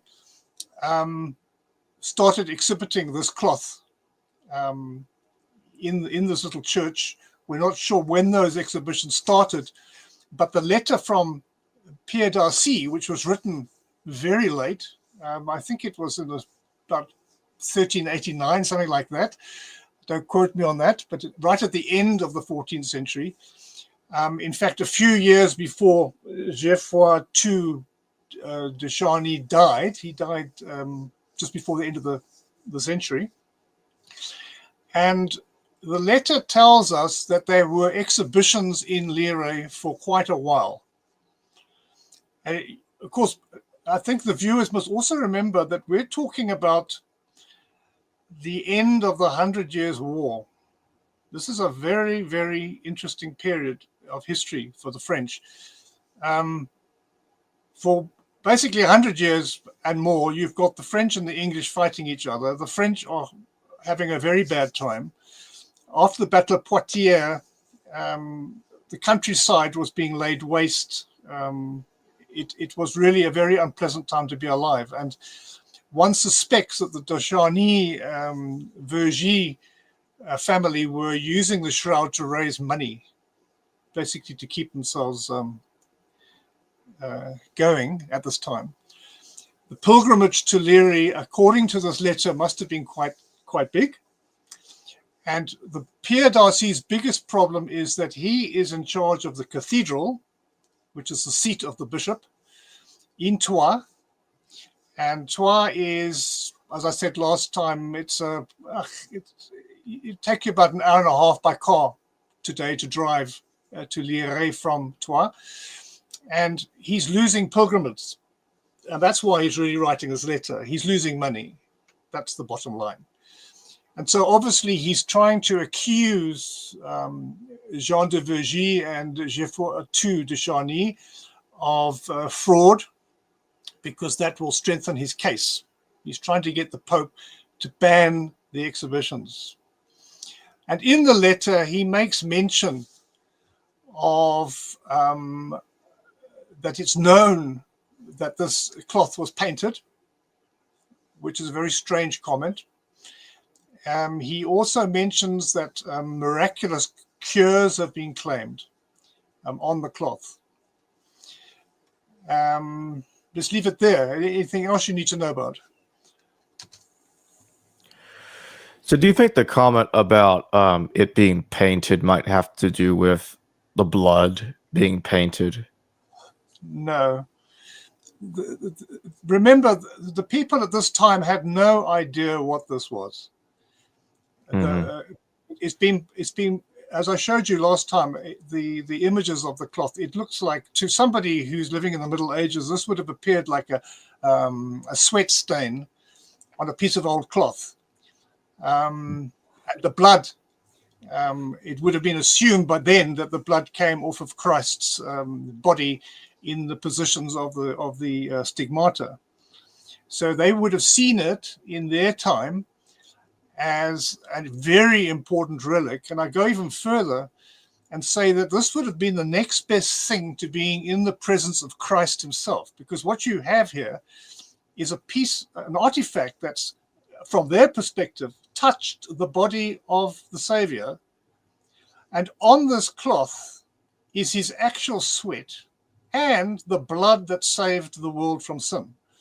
So it's a very powerful relic. I mean, you just got to think about this for a moment. This is, if you think of the Eucharist, just as a side issue, the Eucharist, which became very popular from 1250 onwards with the rise of humanism, where the priest is able to make on the altar a relic,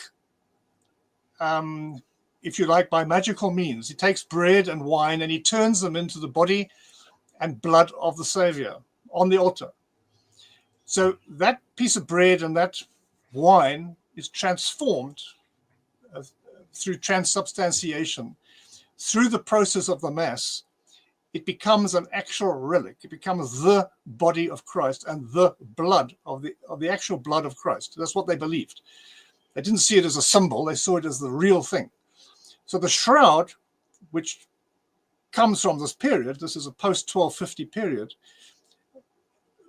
exhibits all those qualities. It's visual in the sense that it's an image, and it also contains the physical aspects that relate it to the dead Christ, well, now the risen Christ. Does that make sense? Yes. Mm.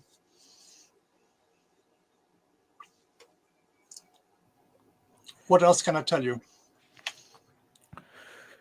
So the next thing I'd like to ask you about is there have been several comments on the last video, and some of them were curious to know how you would respond to the late Barry Schwartz's response to the camera obscura argument, because they were bringing up Barry Schwartz's article, which they think refuted the camera obscura argument.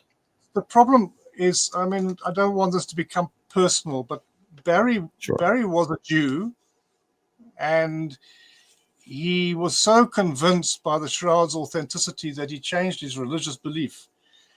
And that's already a very dangerous thing, in my opinion, because you're not being objective. He was the official photographer for the Shroud of Turin research project.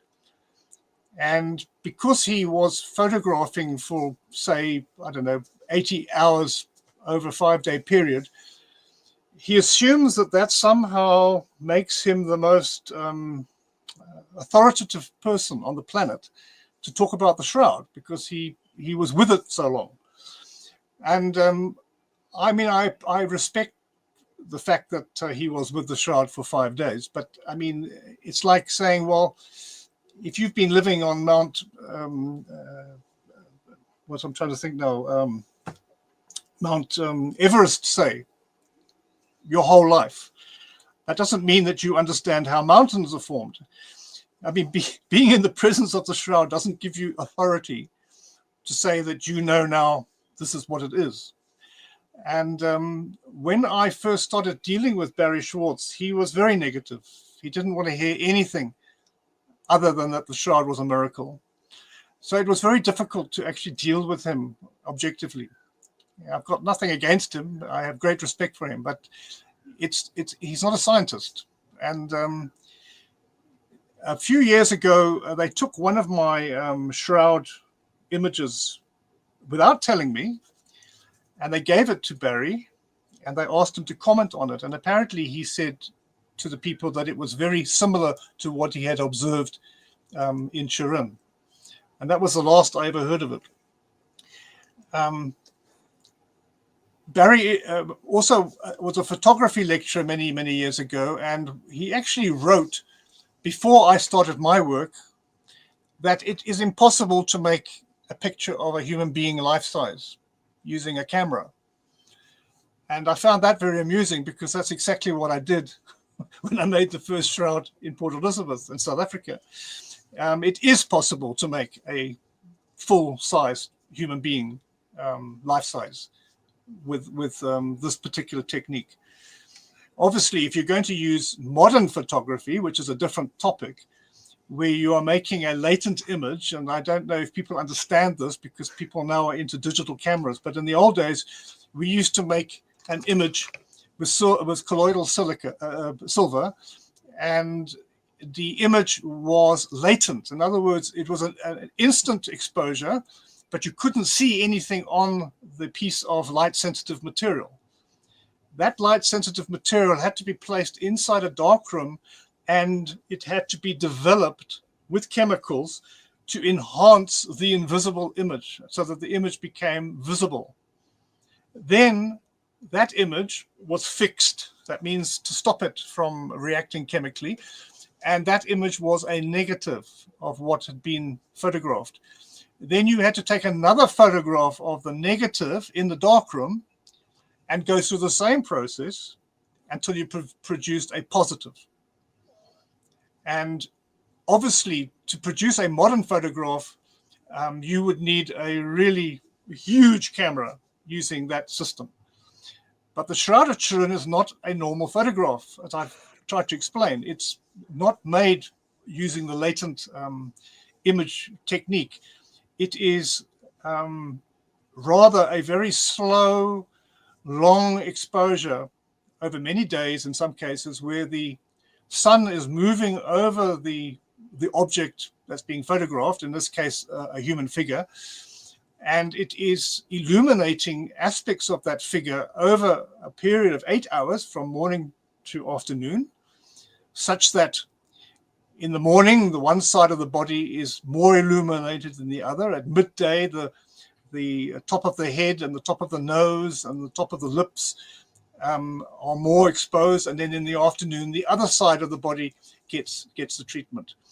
And that causes over several hours for the image to be, and I'm using this word very loosely here, it burnt in to the cloth at a certain depth. As the silver is excited by the radiation from the sun, it releases electrons, and the electrons obviously damage the cloth. This is a very slow process. It's like a very slow scorch produced chemically over a long time. And that is why the final image is not like a modern photograph. The final image is more like a relief, if I can say that. It's like a very low relief. And if you enhance it with a computer, you can see the form of the original object that made that image. Does that make sense? Yes. Now, another thing that they'll say, some of the Shroud believers will say about it. I'm speaking about some of the comments in general, not specifically about the late Barry Swartz. Now, is Yeah. that none of the chemicals or other stuff that would be involved in the camera obscura argument that you make, Vale, that I'm saying what they're saying, is actually found on the Shroud. So they try to dismiss your argument by saying that they don't find the stuff on the Shroud. If they actually read the articles, and there are many of them, they should understand. Of course, there's not going to be anything on the Shroud, because what's left on the Shroud is the record of where the silver had been. So it's a process. So first you have silver, which, as I explained, was an ion when it's mixed with the salt. So silver nitrate or silver sulfate is contains silver ions, which means it has an extra electron in the orbit around the neutrons, around the nucleus. And when light, which comes through the crystal lens, affects that chemical, that molecule, the electron that is given off damages the polymer in the fiber, in the linen fiber. Now, when the exposure is finished and I have the image that I want, what I have, in fact, are two images. One that I can see and one that I cannot see. The one on top is the silver image, and the one underneath is the damaged linen structure that's been affected by what happened to the silver. So when I remove all the silver, there's nothing left. The cloth has nothing on it. There's no dye, stain, powder, nothing. It's just linen. But the linen has a record of where the silver had been. People don't understand this because they're not chemists. The linen itself, as I explained, is damaged. The polymers are shorter, and the short polymers give a different wavelength of light. That's why it appears darker. And if you burn something, for example, put an iron on a shirt or a piece of linen, you will notice that the linen will go brown over time.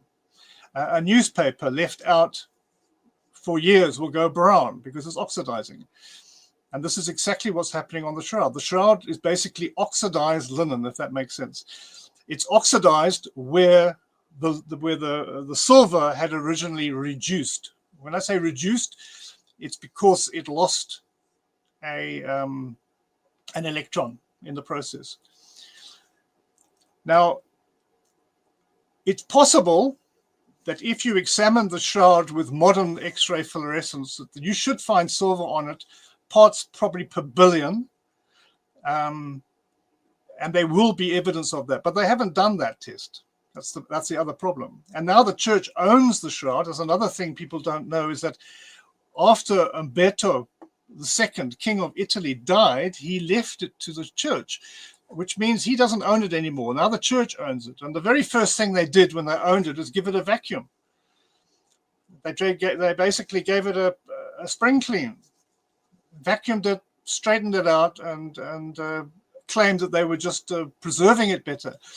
It's really what they did was make sure that no more archaeological investigation can be taken on the cloth, because particles now have been removed from it by vacuum. Fortunately for me, though, it doesn't affect my silver, because the silver they will never get out. They will still find parts per billion. I'm quite sure of it, if anybody bothers to do the test.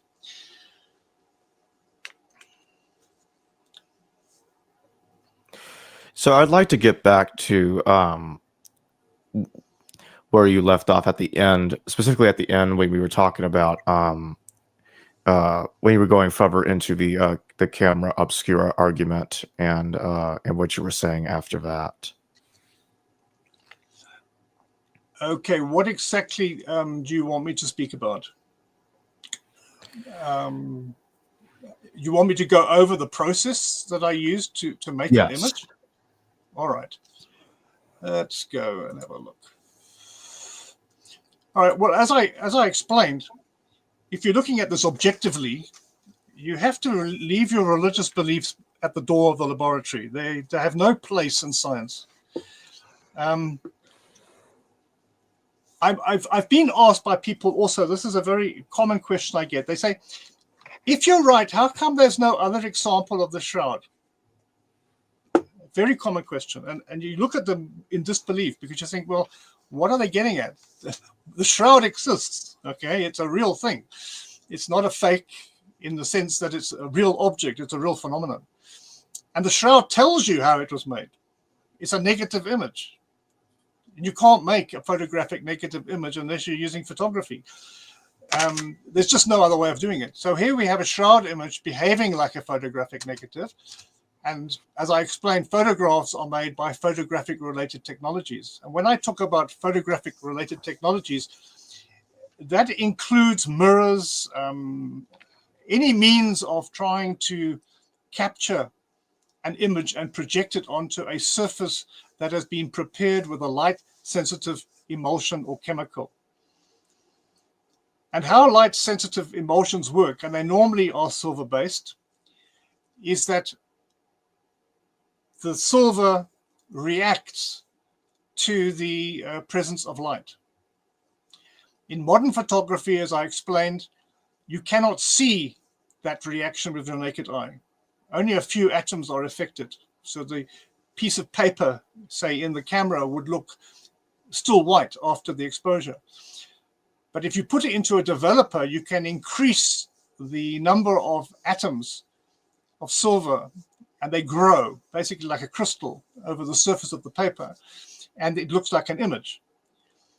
The way I try to raticinate what was used on the Shroud of Turin is a completely different process.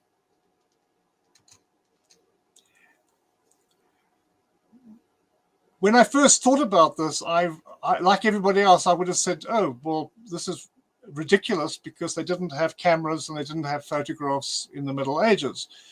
But as I explained, they did. Okay? Everything that you need, they had. The only thing that we don't have any evidence for is image fixing techniques. Everything else we have. Light-sensitive chemicals, as I explained, have been around. Well, Algebur knew about them in the 9th century, and there's a very interesting text written by Albertus Magnus in 1200 and something, where he talks about how, after playing around with silver sulfate, his fingers went brown. So we know there's an actual record of somebody in the Middle Ages explaining that the chemical is changing color.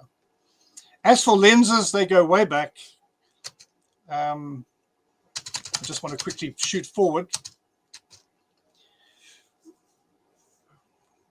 I'll talk about lenses just now. Let's just quickly look at the camera obscura. The camera obscura has been known for millennia. In the Islamic world, it's been known since about the 9th century. This particular drawing that I put here is a modern rendering of something that Al-Hatham would have understood. He writes and records how he used candles opposite a pinhole, and he records how the candle was upside down inside the camera. He's also, as I explained before, the first man that we know of to understand that light travels in straight lines. And that's a very important step forward in science. The Greeks, for example, didn't know that. They thought that light merged and mingled. And in fact, what's very amusing is that the Muslims, the Islamic world, the scientists of their world studied the human eye. They tried to understand how images were formed in the eye. And the Christian West spent about 300 years trying to disprove what the Islamic world had created, because they couldn't understand how an image could be upside down when, obviously, as a human being, when you look at objects, they look like they are the right way up with your eye. Now, of course, they didn't understand that the brain takes the upside down image and turns it around, so to speak, so that you perceive reality being the right way up. They thought that the eye was kind of like, I'm trying to think how I put this in modern parlance. They thought that the eye shot light beams out and grabbed the object that they were beholding and then pulled them back into the eye, if that makes any sense to you. And because they knew the image was the right way up, they explained that the aqueous humor in the eye, the liquid in the eye, actually turned the image the other way around. And as I say, it took them 300 years trying to disprove Islamic science, and they got it wrong. The Muslims were correct. And the Al-Thumb is, in fact, the man that we should be respecting here, because he was the person who first discovered it. Later, I mean, during the Renaissance, for example, this was common stuff. I mean, people like Leonardo da Vinci, this was old hat. But I'm trying to find evidence of this in the century before Leonardo da Vinci. I'm trying to find evidence of this in the late 13th and early 14th century. So, as I explained, if you have a camera obscura, which is just a fancy word for a dark room, in the wall or the window or whatever you've boarded up, you just need a hole. And the image will be a multiplicity of those holes. So whatever is outside illuminated by sunlight will produce an inverted image inside the room, and it will be blurred. If you make the hole smaller and go towards a pinhole, the image will become sharper focused. But there's a problem. When you make the hole smaller, not enough light gets inside the camera, which means it's very, very dim. To give you some understanding of that, it would be like f100 if you understand photographic terminology. It would be incredibly dark. And you need light. But if you open the hole up, you get a blur. You don't want a blur. So what they realized was if you put a lens into that hole, you can have lots of light going into the camera and you can have a sharp focused image at the same time. And quite frankly, this is a self-working phenomenon. You just need a biconvex lens and you can try it yourself. It's very easy. And this is a drawing based on Al-Thumb's work. As you can see, it's late 10th, early 11th century. And lenses go way back. They found them in Troy, Knossos in Iraq. As I did explain, I've actually got a mold of a lens here, which I got from the Ashmolean Museum at Oxford, which was made in Iraq. And it looks like it's about 500 BCE, and it could easily have been used for a primitive telescope. And these lenses here from Tanis are plano-convex. That means that they're flat on one side and convex on the other. And if you put two of them together in a tube, you basically are making, what would you call it in photography? I think they call it a condenser tube. It basically projects an image. These were found in the house of an artist in Egypt. And obviously the artist was using these lenses to magnify what he was trying to engrave. The other amazing thing is that spectacles, which we take for granted today, they were only invented around about 1275. The first ones I know of are from Genoa. This is a picture of one from Pisa, Italy. They were made out of crystal, and they basically magnified. That's all they did. Very primitive.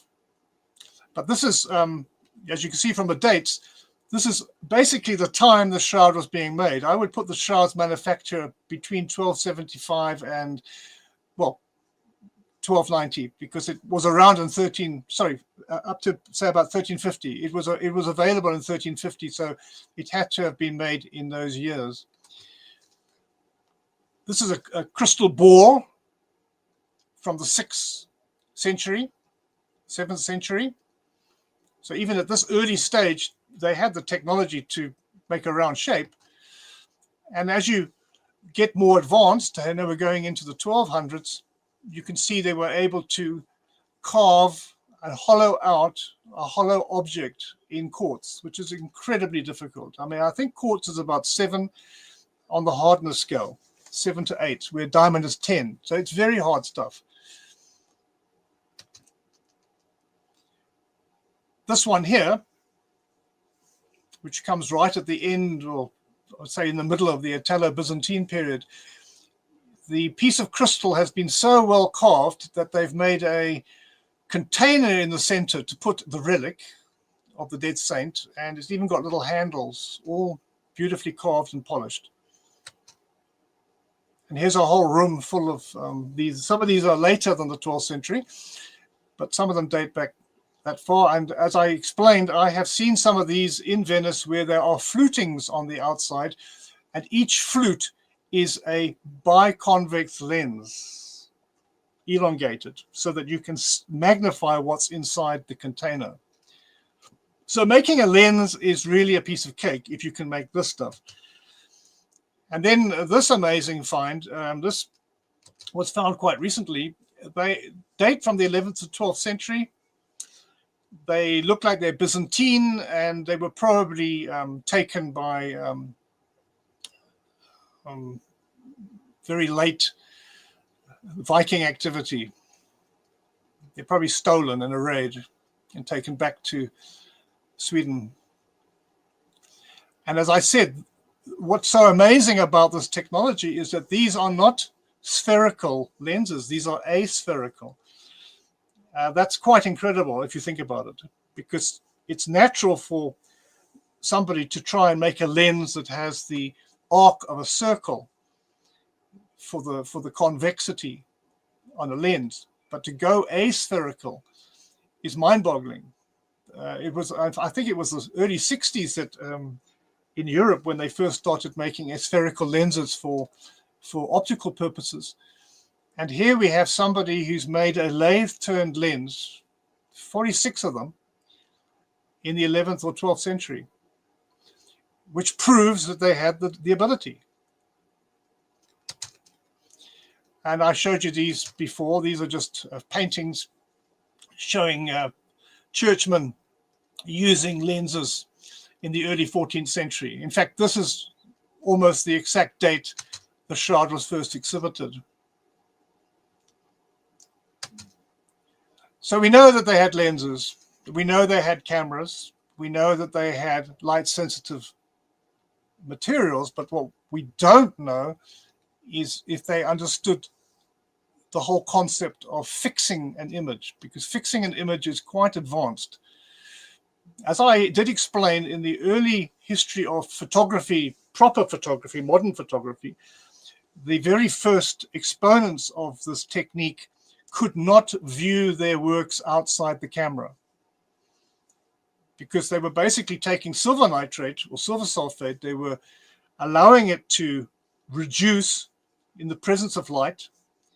They were making images of leaves and strange things like that. And then they would have these brown negative images, and they would have to go into the camera with a candle to look at them. If they took that piece of paper outside, it would go brown, and the image would be lost. Okay, so just repeating, light-sensitive chemicals. Silver nitrate was being made as early as the 8th, 9th century, and we have descriptions by Albertus Magnus, and alchemists knew how to make this stuff. Interestingly enough, silver sulfate also occurs naturally in rivers. There's a river in Spain which has a very low,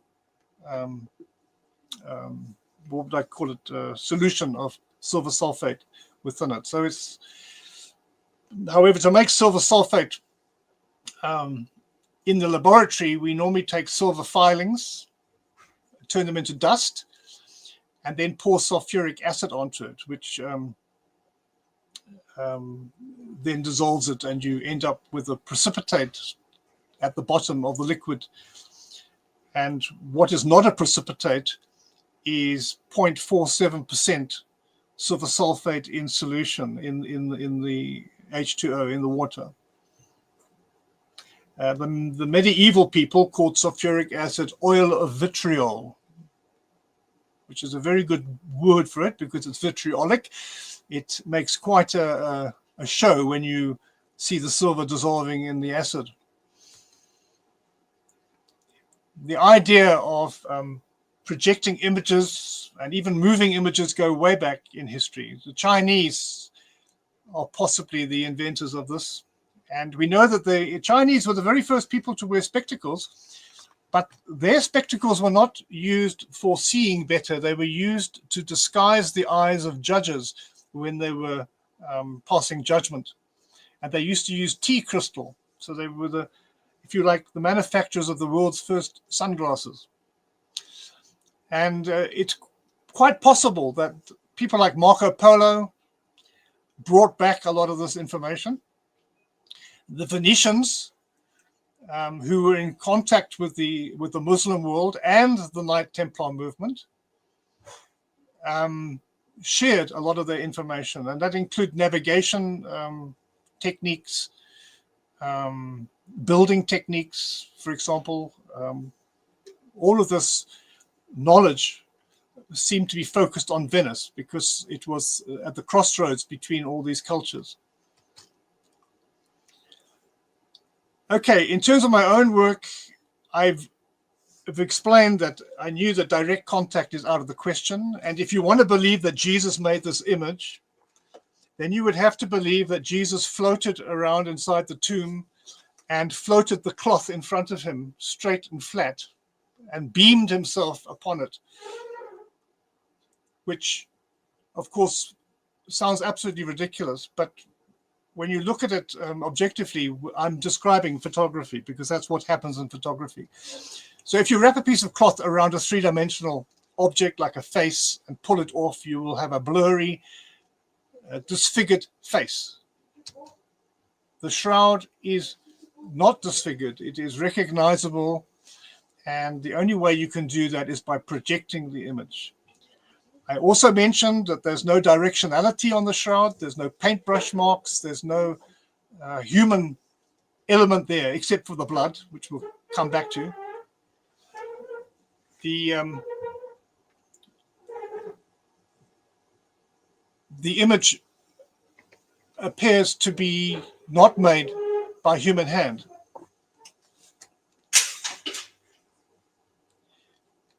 So in this particular image that I put up here, AB represents the distance between either side of the human eyes. And when you pull off the cloth on the left version, you obviously have a stretched image. And the image on the right shows what happens when you project light, which is bounced off of an image, like an object, onto a flat two-dimensional surface. The first hypothesis, and this goes back to the 1980s when I started, was that they must have taken a human being and hung him up or strapped him onto a board in the sun. The sun is shining on him.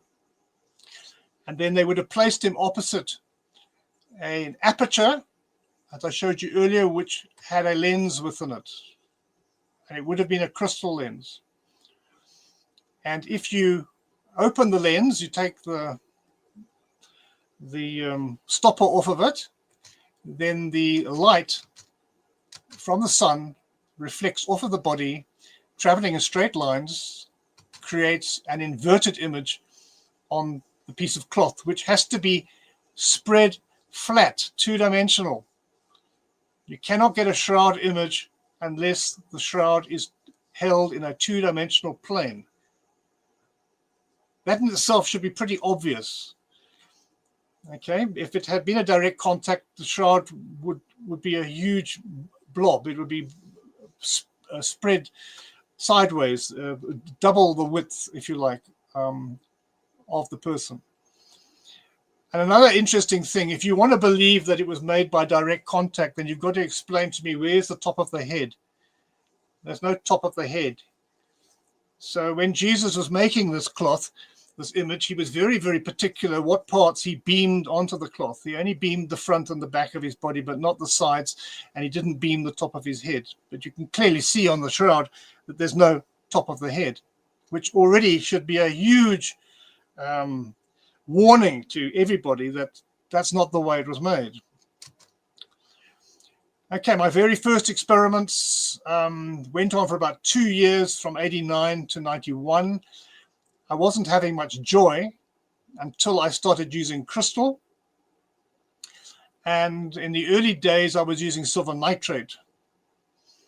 And on the right, you can see a piece of linen which has been soaked in silver nitrate.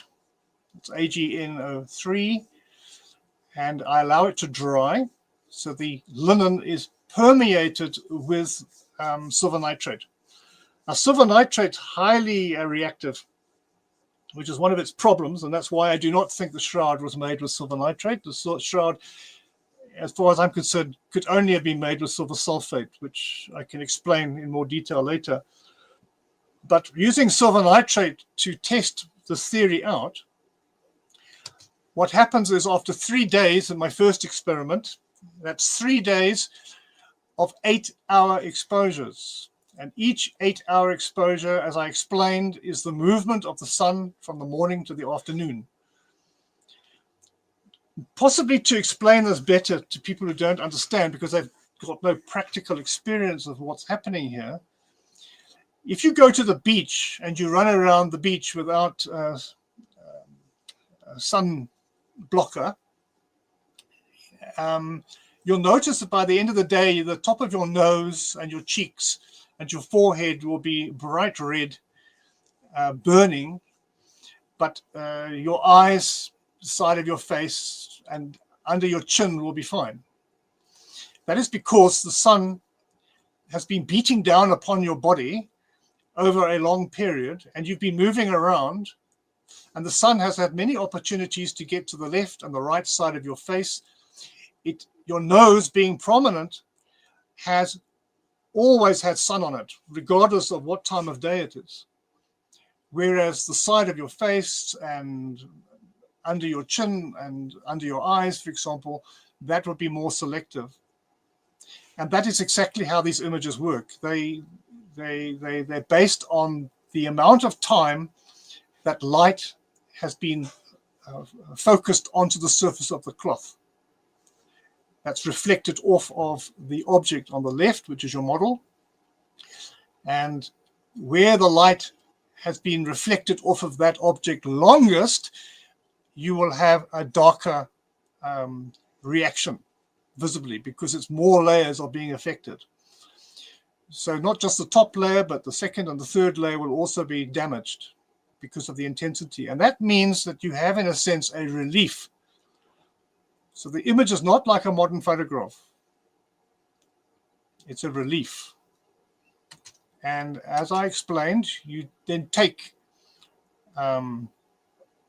this piece of cloth and you stick it in ammonia, an aqueous solution of ammonia, and not that stuff that you buy in the shops at 5%.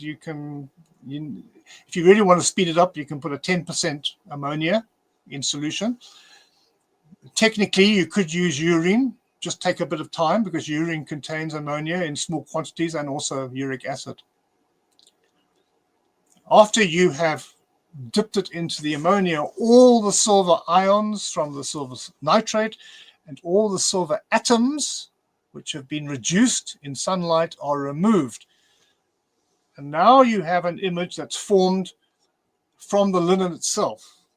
So for those people who do not understand this is exactly like the shroud. There's nothing on it. Like the shroud, there's no dye, there's no paint, there's no stain. There's simply discoloration on the upper fibers of the piece of linen. And that discoloration is caused by damage to the polymers that make up the linen. If you turn that around and photograph it the old-fashioned way, in the darkroom, that's what you see. Exactly like Secondo Pio saw in 1898 when he filmed The Shroud for the very first time. He got a fright of his life. He saw something that he didn't know had existed before. I have to stress, nobody in the Middle Ages knew this would happen. So why would they have made it like this if they didn't know it was going to happen? And that's another clue to its manufacture. Because the people who made this didn't know they were making a photograph. They thought they were making a nice brown image without needing an artist. You don't need any artistic skill whatsoever to make this. It's a very clever and very easy technique, and anybody can do it. You don't need modern technology for this. And I must say at this point, if everybody can imagine for a moment that this had been an image of a tree and not an image of Jesus Christ crucified, they would have worked out the problem immediately. They would have published an article back in 1898 explaining that photography is older than they thought. That is the fact of it, the truth of it. It's only because it's a picture of Jesus that we've had this problem. Okay, the full-length version. After I made my Veronica, I made the full-length version from 1992 onwards. And basically it's the same thing, except we're using the whole body now. These are photographs of the actual lenses that I use. These are made out of optical quality quartz. There is Jesus hanging from a gibbet in front of the lens, 4 meters from the lens. We have a camera obscura, a crystal lens, a gibbet, a corpse, and sunlight. All of those were available in the Middle Ages. That is a view inside the camera obscura. On the left, you can see the shroud stretched on an easel. And on the right, you can see that spot of light coming from the lens. So you have a shroud, you have an easel, and you have safe lights. Those are the candles. I use those at night so that I don't set off the silver salt. As it turns out, it's pretty safe. You need pretty strong sunlight for the silver salt to start reacting. And that is a picture of what you see inside the camera. So that figure hanging outside, inside the camera, is now upside down. It's inverted because the light rays have crossed over at the point of the lens. And you can see by the light that this is the morning. The one side of the body is illuminated. Remember, the sun is going to pass over this body for an 8-hour period, and it will be illuminated from both the right side, the middle, and the left side in an 8-hour period. So it's actually a moving target in many ways. Okay, so there's your image as you see it inside the camera. When you switch on the lights, that's what you see. Now that is the image after I've removed the silver, but it looks pretty much the same. The silver has gone now, been removed by ammonia, and what we're left with is a chemically induced scorch on the upper fibrils of the shroud. You then roll up that section with the front of the body, and you expose the last 2 meters, which is for the back of the body. You turn the figure of the crucified man around, and you open up the lens for another 3 days of exposure, and that's the figure turned around, and that's what it looks like inside the camera, inverted. And there we see the exposure after, I think, 1 day, and on the right, I think it's after 3 days. to give you an idea of how it builds up.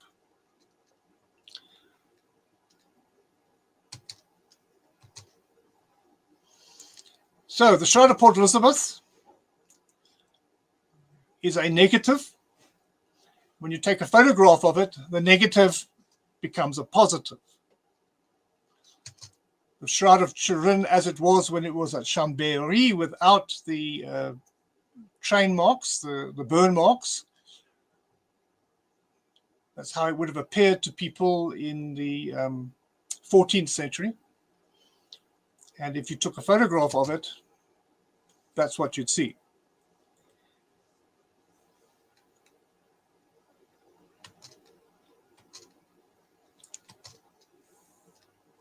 Okay, now, to make a comparison between what I'm doing and the original Shroud is a bit difficult because I don't have the original body. I don't have the original lens. I'm only trying to find out how they may have made it. I have to keep stressing that. But some things I have noticed after my years of experience playing around with this technology. If you look at the figure of Jesus in the Shroud image, you will see that his head is too small for his body. That's very interesting. So again, you have to leave your religious beliefs at the door here. We're looking here at fact, objective fact. The head is 10% too small. My theory is that the head was a separate exposure. In other words, they did a close-up of the head with a different lens. The head is more detailed than the rest of the body. There's no doubt about it. And then they blocked it off, and they then did a photograph of only the body up to the neck. And because they couldn't judge the distance, they got the proportions a little wrong. And I must also add that the front image and the back image are different lengths. So again, if you want to believe that Jesus made the image, then you must explain why Jesus grew a couple of centimeters in one version and not the other. If you understand the photographic technique, that makes perfect sense, because these guys were not perfectionists. They were simply projecting an image at 4 meters onto a piece of cloth, focusing it, and then opening up the stop during the day. So it's hit and miss, really. There's also something quite feminine about the body of Christ in this image, and I suspect that might also be due to spherical aberration. The lens may have had a distortion, a slight distortion.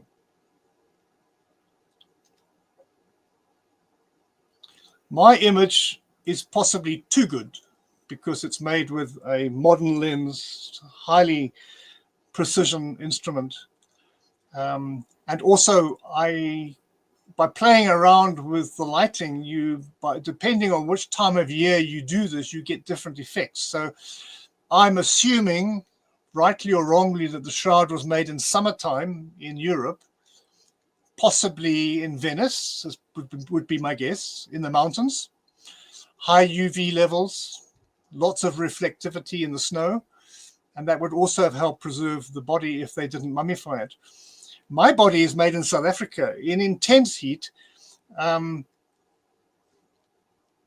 bright sunlight, and the body was also a white plaster of Paris corpse, which made it very reflective.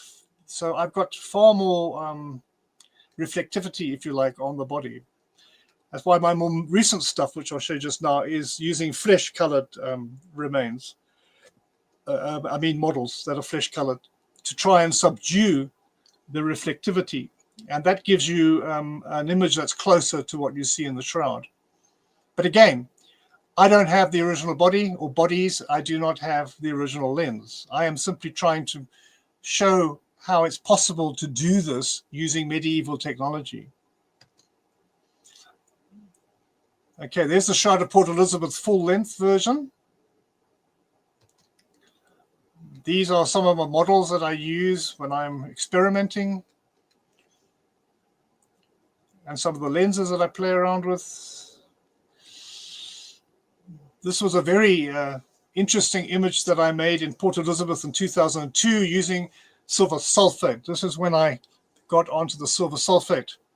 And what is very interesting, I must repeat, is that silver sulfate in solution does not need any measuring devices. You can simply throw silver sulfate into water, and whatever doesn't form a precipitate at the bottom of the container, you know that it's 0.47% silver sulfate in water. It's that simple. You simply soak it the night before, you let it dry. And this particular one I made in one day. This is only an 8-hour exposure. And if you photograph it in the good old-fashioned way, you get that. Highly three-dimensional image.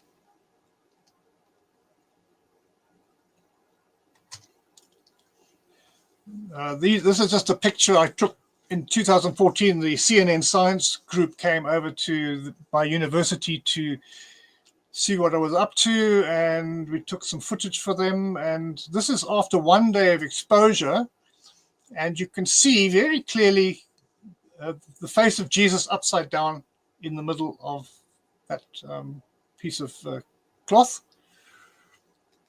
And this is what it looks like after 3 days.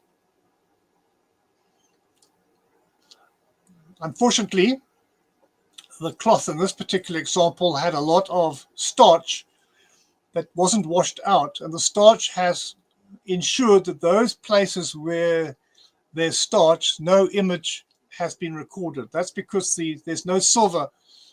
Let's put it another way. The silver has responded to the sun, but the electrons have not damaged the cloth because there's starch basically blocking it. And when you take a photograph of it, you can see it more clearly.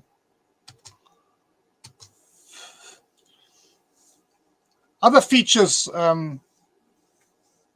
which give you a hint as to the accuracy of this particular technique explaining image formation on the Shroud of Turin is that the shroud was made with linen with a very small trace of cotton, and it was stretched onto a loom and woven. And when you make a piece of cloth on a loom, you first of all use the woof threads. They are the long ones that run through the entire length of the piece of material, and those are starched for strength. And then the weft weave is moved from side to side over the woof. And the shroud shows clearly these two lines running through the image on either side of the face and also through the body. Not so visible, but it's there. And the reason why that has happened is because the starch in the woof has stopped the image from forming on the shroud, exactly like mine on the left. And the other reason is that because the sides of the face are in shadow, the silver salt doesn't react so violently, which means that you don't get such a good image in those areas. You'll also notice there's a shadow under the chin, shadows under the eyes, shadows under the nose, which shows a slight top lit quality. Nobody has ever explained that. This technique explains it, because that figure was hanging up in the sun. And obviously it got sunlight on its face slightly higher than the head, which all makes perfect sense. Shall I leave it there, or do you want me to carry on talking about the blood? Yeah, we'll talk about the blood. I just want to take this question real quick. This is from my co-host, Liron. Liron, thank you for your super chat. How did the hoist not show up on the image? Well, the hoist doesn't show up on my image either. It's quite easy. There are many ways to hang a body in the sunlight. They may have put a metal spike through his skull, for all I know, and hung him up on a piece of rope. We don't know. They may have pinned him onto a black board. with little nails. For example, that whole debate about why he doesn't have any thumbs. One possibility is that they tied the thumbs together so that he wouldn't move when he was hanging in the sunlight. Another possibility is that there may have been some image on the back view that they tried to disguise, and that's why they put that. You can see it on the screen now, this image now. On the right-hand side, the image of the blood trickled across the small of the back. I've always wondered why would they do that, and possibly the people who made the shroud simply threw it along the width of the cloth to hide something, maybe.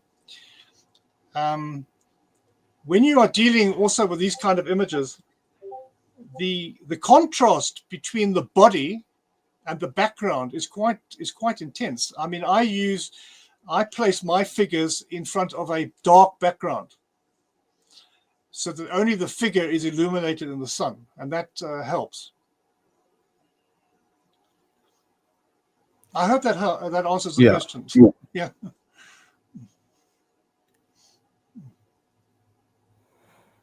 So you're going to continue with the blood, or are we done with that as well? Yes, well, the blood is clearly painted on with a paintbrush. It really worries me that people can't see that.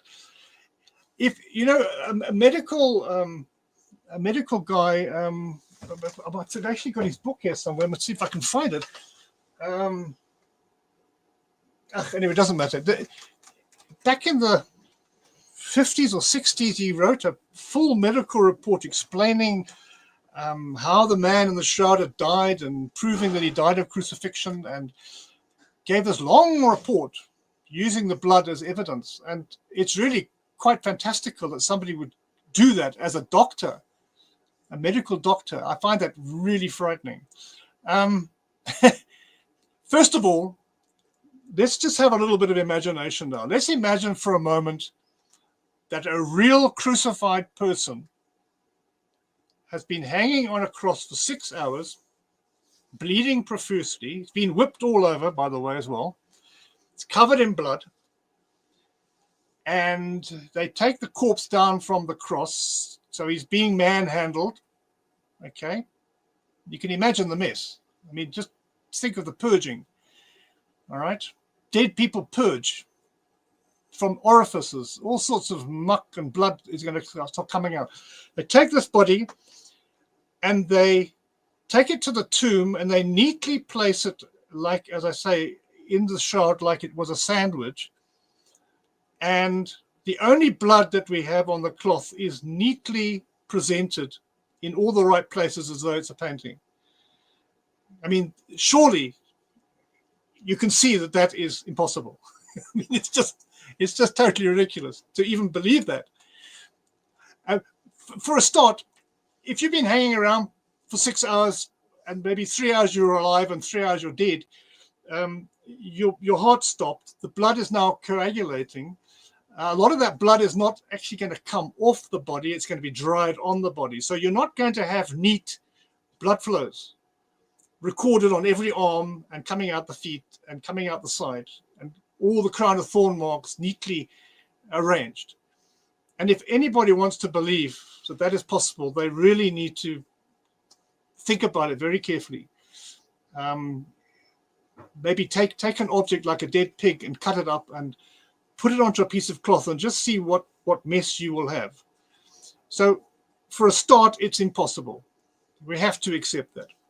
Secondly, if you look at the supposed spear mark in the side of Christ's chest, where the pilum, the Roman pilum, was supposed to have been stabbed into his body, don't you find it rather interesting that the blood came out in little rivulets, all exactly 1/2 inch wide? Doesn't that in any way alert you to there being a problem here? And then you look at the wound in the wrist, and you see that the blood is the same width as the blood that came out the wound in the side. And when the blood flows down the arm, it's the same width. The blood's not allowed to be thinner or thicker than that. I call it the 1/2 inch, all right? The same with the foot. you have the zigzag coming out of the foot. So the blood does funny things. It zigzags, it jumps, and reattaches itself to the body. The blood that comes out the nail in the wrist stops flowing just above the wrist and then restarts again on the forearm. So it's sort of magic blood. It sort of jumps where it wants to be. And the same for the blood along the back, the so-called chain marks. That is just a series of zigzags with the same thickness all the way.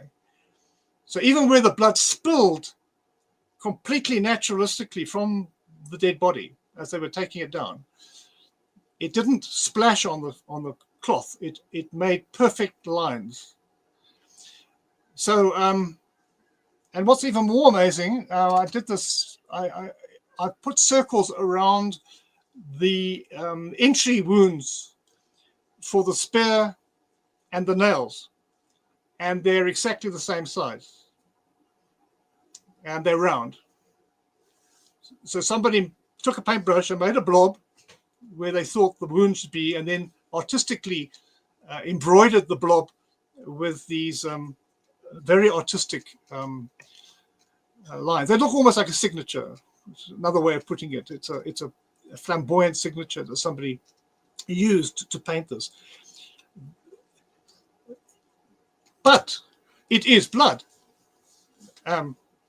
Pretty easy to forge, I would say. Blood is pretty freely available, and whether it's human or pig blood or chicken blood, as I said, it doesn't really matter. It's hemoglobin.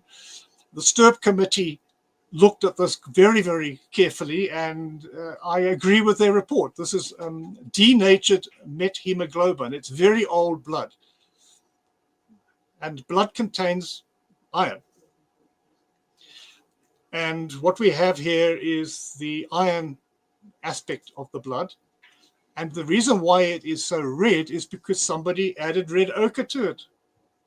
Walter McCrone picked that up in his own work. He said that he found red ochre on the cloth.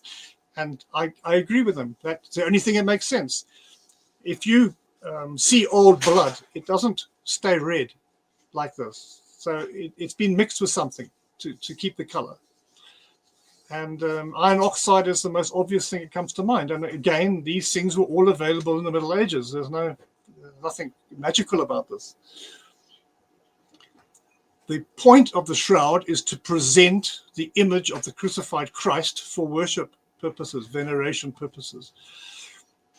So it is a mixture of this photographic technique, which gave them the negative body very quickly to represent the sweat of the Savior, and then they simply painted the blood on afterwards to represent the blood of Christ. Does that make sense? I hope so. Yeah. Yes, it does.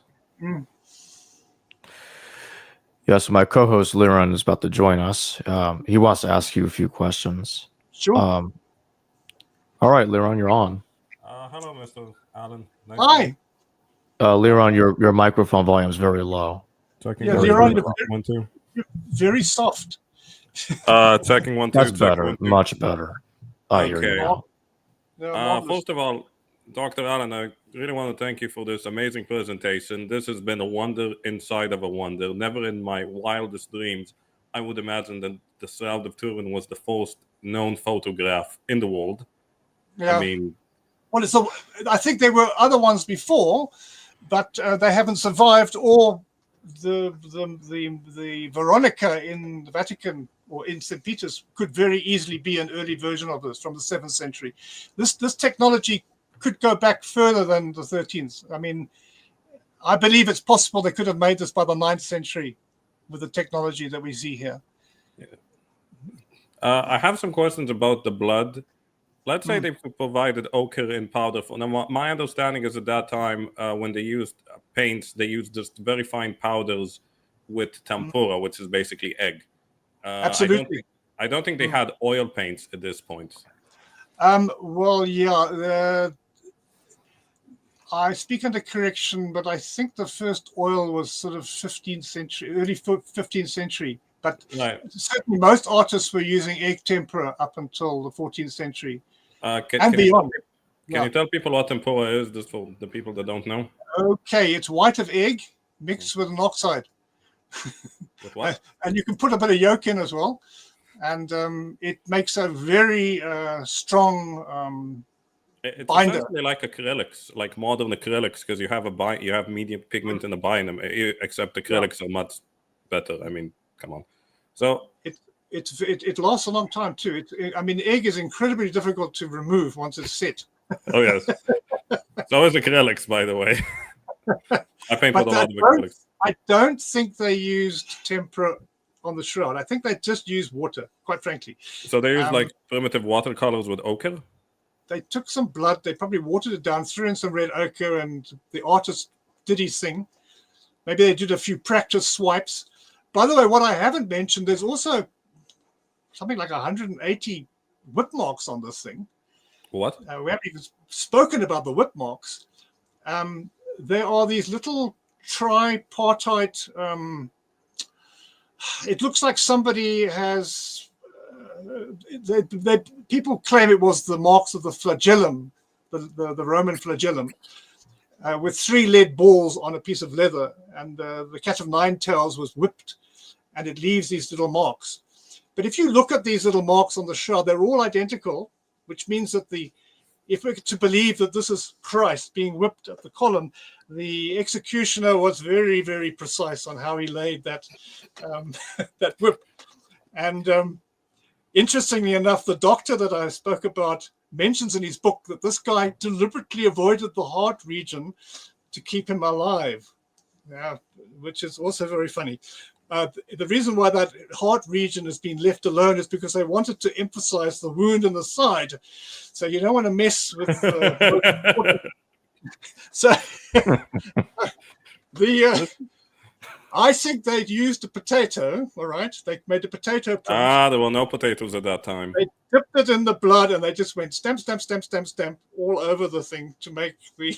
I think they would have used the sponge. I've used sponges to dry brush often. Sponges are very good for that type of stuff, in my opinion. Yeah. Also, just a point on the brushwork. What type of brush do you think they used at that point? Because my understanding is that brushes at the time were just bad compared to what we have. I don't know. What I would like to mention at this point very quickly is that I've seen programs where people have actually criticized this theory because they say the blood has no image underneath it. Okay, you've heard that. Okay, that's okay. And during the Sturp committee reports, they said that there's a halo effect around the blood, which was picked up by the X-ray fluorescence. And they're quite right. There is. There's like a glow. If you look at the wound of the side, you can see there's like a pale shadow running around the blood. Can you see that? Can you show it again? If you look at the blood on the side, it looks like it's inside a pale background. It's paler. Yeah. It's around it. And so they say, you're wrong about this because if there's no image under the cloth, under the blood, it means the blood was put on first and then the image, which means you're wrong. All right? That's the argument. Now, I was very privileged. Back in the 80s, I worked at a University of Technology, and although I was in the fine arts, I had friends in chemistry. And a man who I have a lot of respect for, I don't even know if he's still alive, his name was Rod Woolgar. He was a hematologist. And I mentioned this problem to him, and he said to me, oh, it's obvious. He says, blood has got a bleaching quality to it. He says, blood is a natural bleaching agent. I mean, which is interesting from a Jewish perspective, because, you know, blood was used almost as a disinfectant, a sacred disinfectant to remove illnesses and diseases, and used to sprinkle on the altar to purify it. Rather interesting that blood has natural disinfectant qualities as well. So I did a test myself. I took one of my first heads, the one I showed you from 1992, and I put 1 drop of blood on it. And within a week, there was a pale area around the blood, which proves that's what's happening. I mean, it removes the image. The image is neutralized for some reason by that. So what it actually proves is the opposite. It proves the blood was put on afterwards, which is what I've always been saying. So there's no doubt about it. Also, once that you mention it, yes, it's plainly obvious that the blood was made with a brush. You can even see, you know, when I have here my favorite brush. It's a sable. Yeah. You know, when you use a brush, the paint always coalesces at the end of the stroke. It's literally there. Like,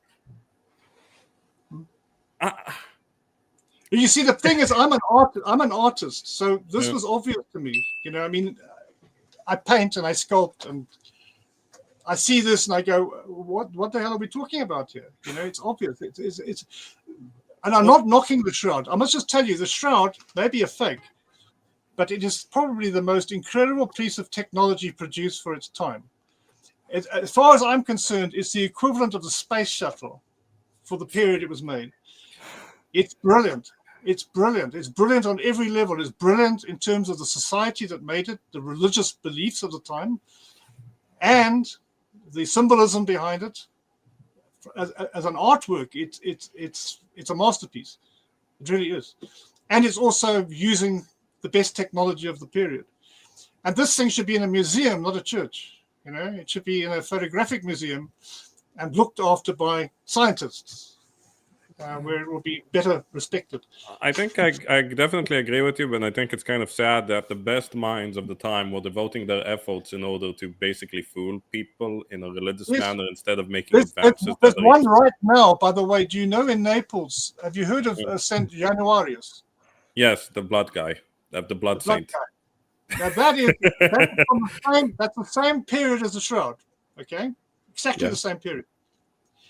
And that's very clever. That uses a thixotropic chemical. And what happens is by either heat from the candles or by a knocking or jarring of the so-called dry blood, it suddenly becomes liquid. And the fact that it's held up between candles on the altar before the miracle happens seems to suggest that that's part of the technique. And you can't tell me that the priests who handle that thing don't know this. Okay? They'll tell you that it's a miracle. Originally, they probably didn't know it, but after a while, they sort of gone like, okay, now we know what it was. It is pure fraud. I've seen people weeping and crying when that thing is in the audience. You know, the people, they break down when they see that.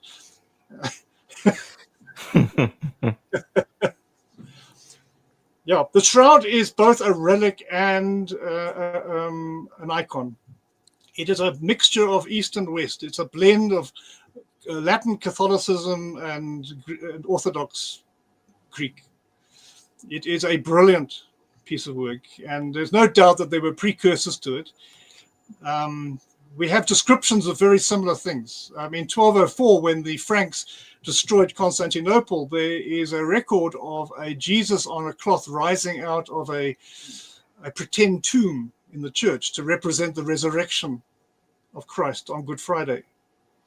So the idea is old. It's not as new as 1350. So we have a super chat question from iFishNetHigh. Thank you for your super chat. If it only takes 8 hours to make an image, let's live stream the process and end the debate of its authenticity. Man, that would be like watching paint dry. I don't think the person realized that there's a doctoral thesis on this, which I was granted in '94 for this work. And there are something like 20 articles out there that explain this process in great detail. And there are 3 books. It's all been, in fact, I had a guy film a lot of the stuff back in the 90s. It's very easy to duplicate, and you don't need me to do it. You can do it yourself.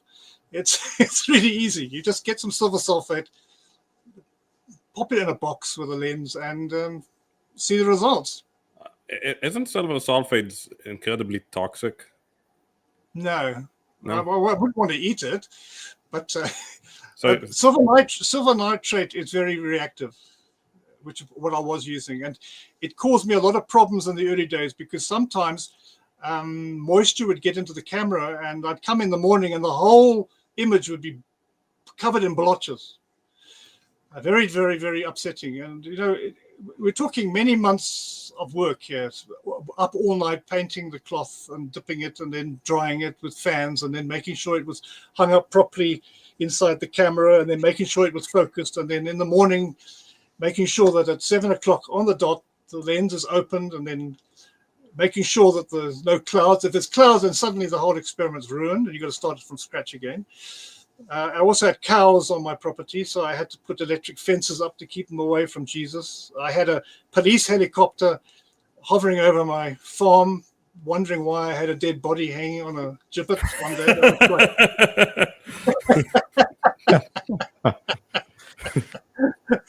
It's for science. And I'll tell you something else. There's so many armchair scientists out there, but this is not armchair science. This is practical stuff. I learned everything literally on the job. You know, I learned stuff as I went along, and that's why now I'm actually quite tired of this topic, to be quite frank with you. And there's been absolutely no feedback from the scientific community. It's ridiculous. It's like they don't want to be a solution. In fact, it actually happened to me in about 95 or 6. One of the reporters in Port Elizabeth came to visit me in my office at the university. In fact, I'd just become the dean of the faculty. And he came into my office and he said, he said, you remember that theory you had on the Shroud? I said, yeah. He said, you got any more? What?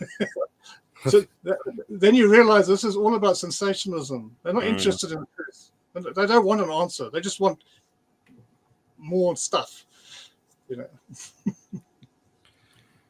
Well, so there's. I do have another question. When the figure was hanging upside down, how did his hair not, you know, fall down? Because the figure had long hair, and the hair it's not hanging down. It's upright. The image is upside down. Oh yeah, okay, that makes sense. They just flipped the cloth. Yeah, that makes sense. Remember the candle? The candle is upright, but the candle in the camera is upside down. Right. That makes sense. It's an inverted image. As I say, Allah Thumb used this very technique to prove that light traveled in straight lines. And that was centuries before Newton. Yeah. That's sensible. I think I had another question. I can't remember. Do you think they used a corpse, or do you think they just used the sculpture? I don't know. If I had to do this now, if I was sent back in time to do this now, I would probably need 2 or 3 bodies. Okay. And the same size, which might be difficult to find. It doesn't really matter because it's focused. You can play with the distance. Okay. You can move, okay. We used to think that this face of Christ looked a bit. They used to use the word noble Arab, and I remember I gave a talk on this in 1994, and I got the woke group were there, and they were very angry with me for using the word noble Arab. And they said that's racist, and I said, well, I'm not trying to be racist. I'm just saying it's a person with a very big nose, with a very beautiful face, and it looks Arabic, you know. But then again, it could have been a European, a Caucasian from Europe. If it's not a Caucasian from the Middle East. Yeah. Italians also have big noses, and you said this happened in Naples, so yeah.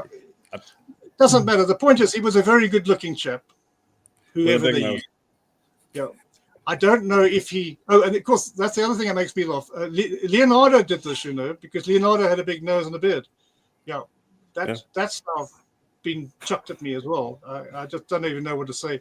But the point is, we have here a photograph of probably the world's first murder victim. Oh no, it could have died a natural cause, and the person would be like, "Hey, you see that? I mean, maybe it was baiting Jew Day. Maybe it was Shrove Tuesday, and they were bashing Jews around. Okay, that could have happened. Jews didn't have a very good time at this time. Yeah. You know what? Shrove Tuesday, you were allowed to strike Jews on that day. Really? Yes. And our ancestors, when they went on the crusade, they not only killed Muslims, they killed Jews because they were wearing pointy shoes. All right, they saw them as being of the devil and evil. So to destroy or to kill a Jew at this time would not have been a problem. No, Okay. that's There are lots of corpses. We're also talking about the plague period. If this was 1350, the plague starts around 1350s. About a third of Europeans died during that time. Bodies were plentiful. Okay, so yeah, I probably would just use bodies. But if I wanted to keep it the same person, I would have to mummify. I think I'd have to preserve the body in some way, unless they did it which I suspect they did it in the Alps. The Venetian Alps would be my first choice. It's nice and high, lots of UV, lots of light, and you've got lots of snow to reflect the light. It would have made it Are much there easier. clouds or cloudy days are kind of rare over What there? you need is UV. Right, yeah.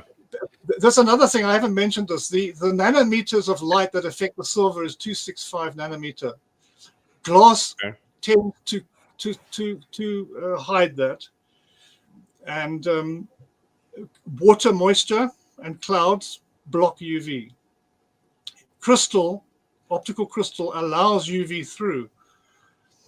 So it's also interesting that happens. And here's another thing. If you're into symbolism, these people that did this were not scientists, but if they were heavy into hylomorphism and they'd been reading Aristotle, Aristotle comes to the fore here, because from a Christian perspective, Christ is the intercessor. He's a priest. And he's a priestly person, an intercessor between man and God. He comes into the world through the Virgin Mary. The Virgin Mary is the only woman in history who was not blighted with original sin. Okay? And for some reason, God couldn't do it for the rest of us, but Mary was let off the hook. She got. I thought Anna was also exempt. No, she was referred to as speculum sine maculum, which means mirror without spot. And she was represented by mirrors, lenses, crystal, okay, pearls. And they used to believe that crystal was water that had become ice and become fossilized. They actually believed that. And when they made icons of the Virgin Mary, they used to hang round, polished, optical quality quartz globes where her breasts were, all right, because she gives off milk to the infant Christ. She's the mother of God. She's mothering God. She's bringing God into the world as incarnate God. And she's portrayed the image that we often see Christ in a mandala shape, which is the Vesica Pisces, which is shaped like an almond. It looks like a fish. You probably see the early Christians used to draw two lines and make a fish shape. That is the interface between the macrocosm and the microcosm. So the interface between heaven, if you like, and God, and the earth, where the humans live, is an overlap where the intercessor lives. That's where Christ lives. This is a Gnostic idea. So if you accept Christ into your life, you are then allowed to exist in the macrocosm, or the pleroma. Can I use that word? So we live in the sphere of darkness, and God lives in the sphere of light. And where they cross over, you have a Vesica Pisces shape, a fish shape. It looks like a lens. Yeah, it's like the lens is actually used in the camera obscura to transfer the God light, the Father light, through the lens and incarnate as the image of God on this piece of cloth, which is made of silver. Silver is the symbol of the Virgin Mary. And the linen is a symbol of priesthood. So already, you could actually make the shroud using religious symbolism without knowing the science. Right, and these weren't scientists, these were alchemists who taught about everything in this. The lens is the Virgin Mary. You see that? The lens is the Virgin Mary. God, the Father, the sunlight goes through the lens, impregnates her, and makes an image of himself inside the camera, which is the earth. The earth is the darkness, the camera, and outside is the macrocosm. So you have this wonderful imagery, which is very in keeping with medieval hylomorphism. So if you're interested in that, it's fascinating stuff. I'm gonna take a couple more super chats. Pine Nut, thank you for your super chat. I Fishnet, hi, thank you for your super chat. Does Nicholas address the human and plant DNA found? Okay. That's a tall story that there's no plant or human DNA. But what I can tell you is that when this before the Stirp Committee, actually, no, I'm lying. After the Stirp Committee, Ian Wilson wrote a lot of books about the Shroud, and he got friendly with Max Frey. Max Frey was, I think, a Swiss criminologist. And Max, I don't know if he was involved directly with Shroud of Turin Research Project Stirp, but his photograph appears. Barry Schwartz definitely photographed him taking samples of pollen off of the Shroud. Okay. He was allowed to put sellotape onto the cloth and pull off bits and pieces of dust and stuff that stuck onto the fibers. And then in his laboratory, he identified various pollens. Okay. The next thing they did was they took a trip to modern Judea. Okay. Israel, that's where I'm from. Yeah, Israel, and they walk around Jerusalem looking for these specific plants. And when they find them, they go, this proves that the Shroud was in Jerusalem. Yeah, that doesn't work because I happen to know this because everybody bought into this complete nonsense. This is pseudoscience. That doesn't work. I can tell you why that doesn't work specifically. There's just a lot of plant types from Europe and Africa and Asia and Israel because it's so close. It's not. Well, there are many problems to this. The first problem is that when Max Frey was doing his pollen research, he didn't realize that you have to strip the pollen of its very biomorphic exterior. It's got like a sticky, gluey resin around the object. And it's not possible to make an accurate identification through a microscope unless you strip away this biological material. He didn't do that. And in addition, he has sellotape stick all over it. So he's dealing with a very inaccurate. Because the sellotape glue, you're just going to pick up on the glue. Yeah, it's just a lot of rubbish. Secondly, what you then do, let's assume that he did it correctly and he knows for a fact what pollen is on the Shroud.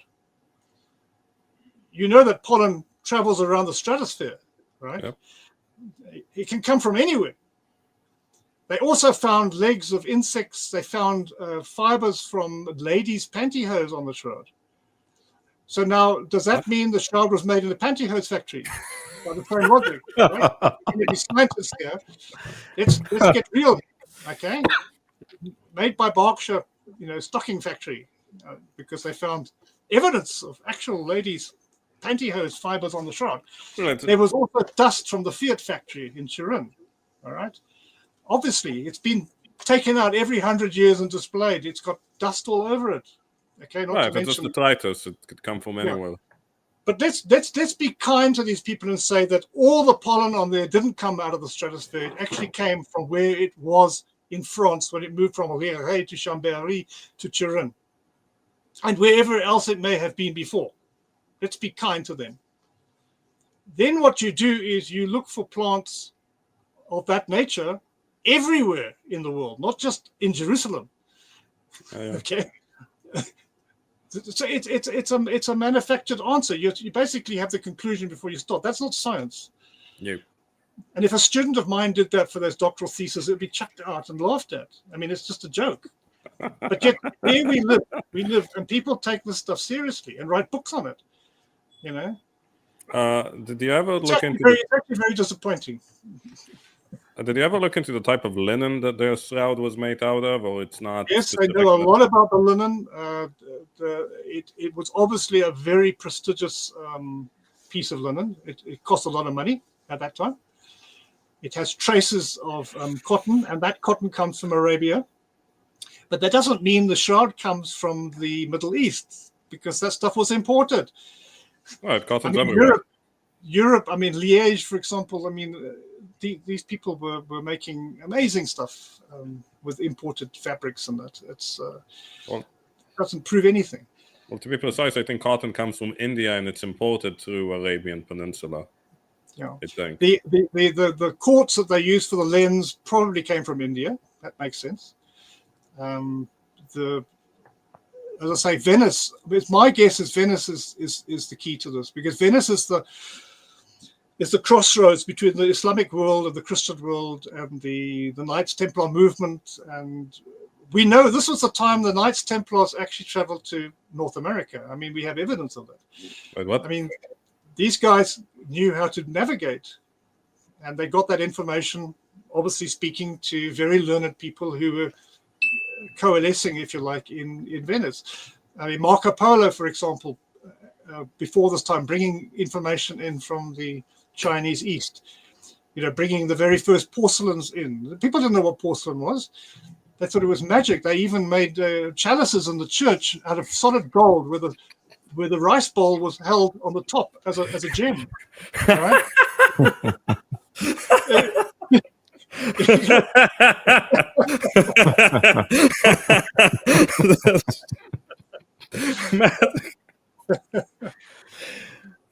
Anything Chinese is magic to these people.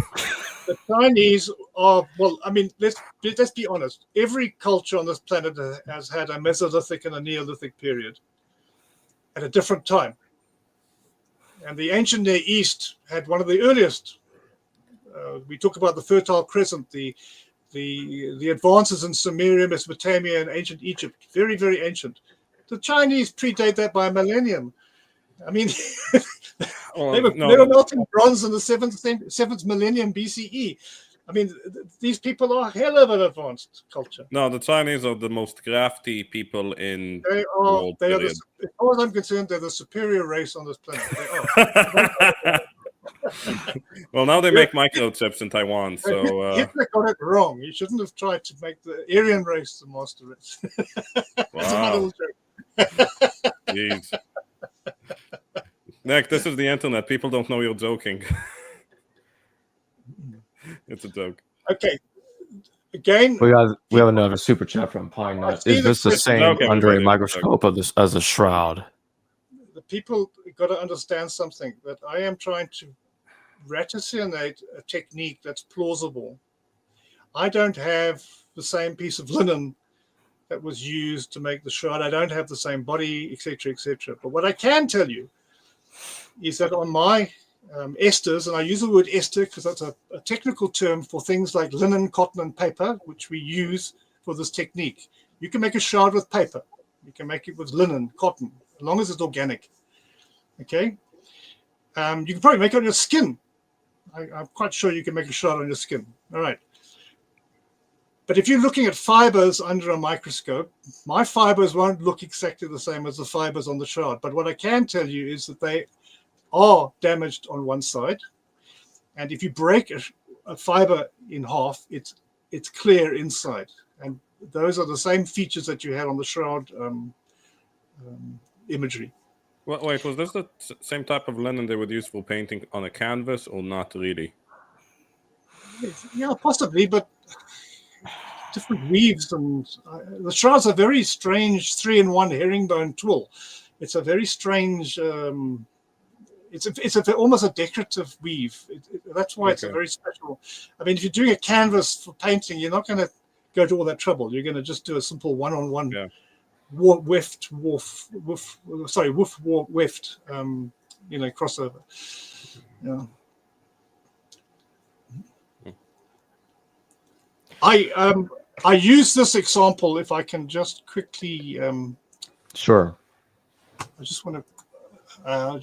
I was trying to talk about this. What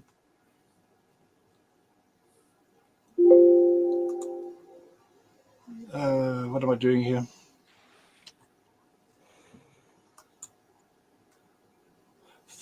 Okay, I use this image. I was trying to explain this last week when I was talking to Yakov. If you were to imagine that we'd never ever seen a painting before, and I'm trying to find an analogy here for what's happening here. Imagine painting had never been invented. Imagine we lived in a world where nobody had actually painted anything, All right, we never thought of it. And out of the Middle Ages, out of the Renaissance, comes this masterpiece, the Mona Lisa, and we hang it, okay, in the cathedral because we think it's a miracle, and everybody adores it and worships it and says they cannot understand how it was made. All right, Like porcelain. yeah. And then this idiot Nick Allen comes along and paints the Laughing Cavalier, okay, and says perhaps this is something similar to what they used, okay? And instead of them all jumping up and saying, gee, let's look at this in more detail, they go, no, it can't be, because, you know, the Laughing Cavalier has a moustache. That's the kind of level of argument that I get from people. They don't look at what's going on underneath. They keep looking at surface things. So they'll say, it can't be. Where are the other shrouds from the Middle Ages, if you're correct? And I say, well, there aren't any. You know, what's that going to do with the price of eggs? But that's a big issue for them, because there must be another one. Otherwise, it can't be right. This technique can't be right, and this is another one. And I'm saying we're lucky to have this one. It was nearly burnt down in 1352. I mean, can you imagine if the shard had been burned in 1352? We wouldn't even know about this. Because in the Middle Ages, there were very clever people doing very clever things, but they didn't have mass production. Okay? And we have this habit. We're so arrogant. We look at the past and think that people were stupid in the past. You know? They weren't that stupid. I mean, they made pyramids to start with. I mean, that's pretty impressive. I'll take one example from history. Herod. Okay, Herod the Great, that Edomian wannabe who was the puppet king of Judea for a while. He used Roman technology to build palaces at Masada, and he built at least 3 temples, one dedicated to Gaius Julius Caesar, and he also built the harbor at Caesarea. Still around. It still exists. It still works. I've been there. It's very nice. You got to ask yourself something. What do we do with all our technology when we build a harbor? We spend literally billions building these massive ships with scrapers, and they suck up all the sand, and they sail a few kilometers out, and they dump the sand. And next year, all that sand is back in the harbor. All right. Herod's engineers used pylons, which they put into the sea, to use the natural forces to suck the sand out of the harbor continually. And it still works to this day. And they didn't have our technology, but they had more brains, obviously. So, I mean, you can't tell me that the people were stupid and they got more clever. In fact, I think technology spoils people. People today really don't have stopped thinking. They don't even know how to memorize anymore. They use Google now if they want to find out something. We have students now who don't even write essays. They use AI. And lazy lecturers who don't even bother to check it. And I jokingly said the other day at the university, I said, you know, the irony is now that if the essay is perfectly spelled, we know it was forged. You know, we used to demand perfect spelling, and now it's a giveaway that the students cheated. I mean, that's the world we live in now. It's crazy.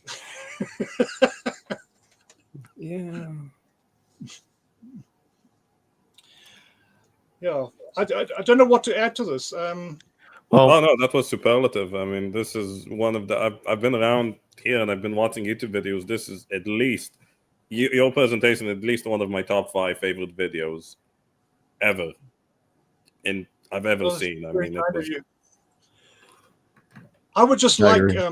I would like the opportunity for somebody, it doesn't have to be me, to be given permission to do X-ray fluorescent examination of the cloth in Turin using the correct excitation electrodes to check specifically for silver. And if I'm right, they will find parts per billion in the cloth. It has to be there. Well, but to be fair, yeah. There's a small issue with that. Remember when he said that it was housed in a silver box and the salt was on fire? So, you know, if you say silver, they could just say, oh, well, of course, silver there because it was in a silver box that got burned down. So Yes, that is a problem. That is indeed a very good problem. But you know, every time I talk about this, I get told, they tested for silver, didn't find any. Now, that's not true. If you read the reports, they went in looking for forgery, and they went in looking for paint and dye and pigment. And they only had the equipment to test up to the level of iron. And I think they found strontium, cadmium, and iron. Don't quote me on that.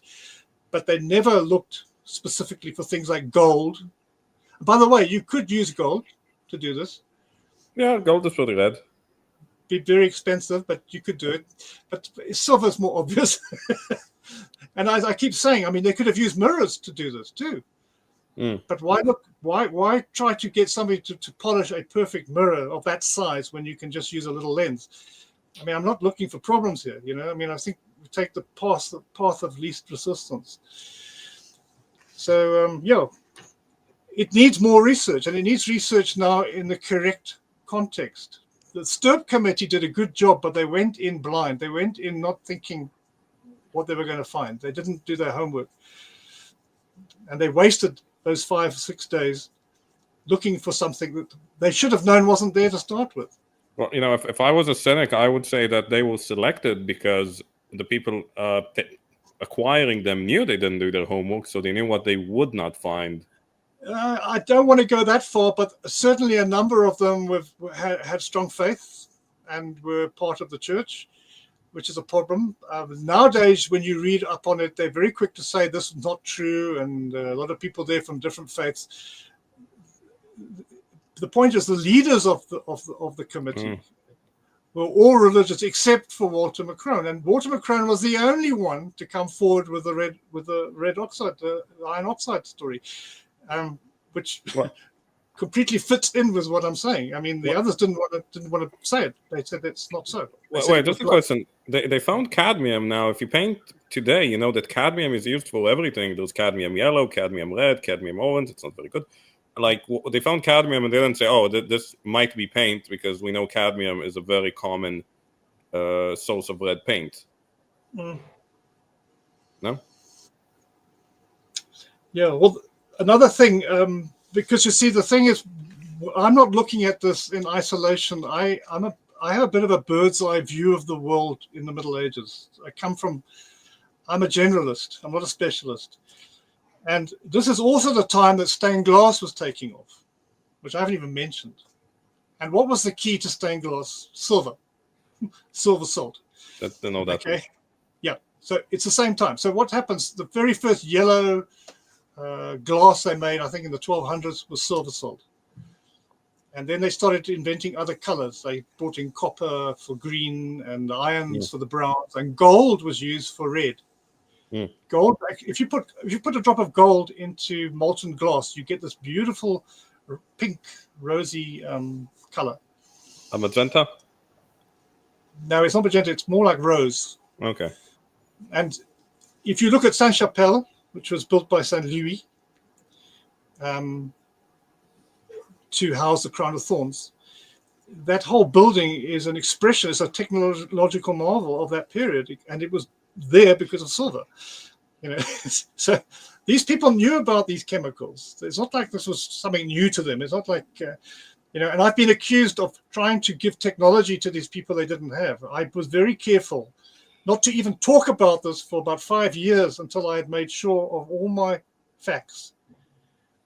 And I have gone everywhere to look for stuff and try to make sure that I'm not, jumping to any conclusions. The only thing I can't prove is the fixing technique.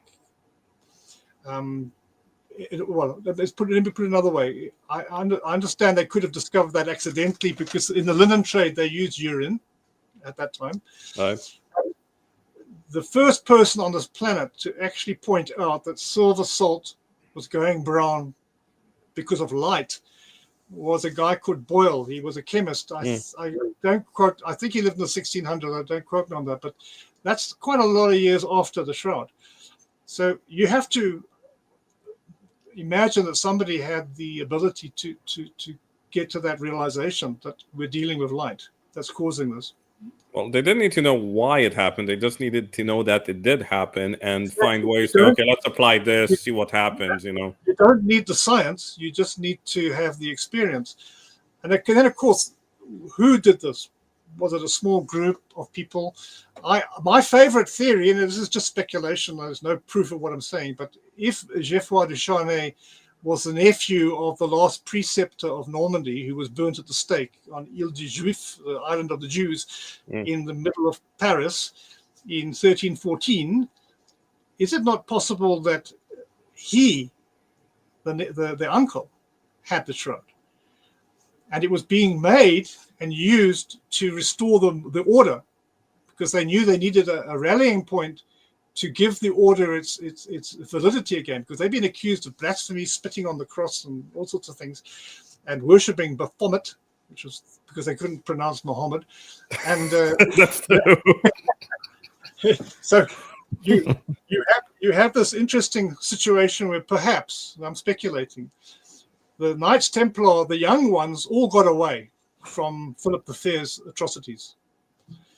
But the older ones stayed to face the music because they knew they were innocent. And most of them ended up dying or losing their lands or being severely punished. And the order eventually fell into disarray.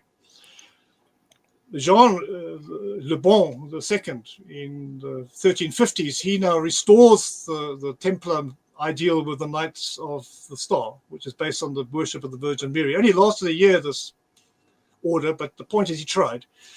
And Geoffroy de Charnay Geoffroy I Charnay, the nephew, he was one of the main members of this group.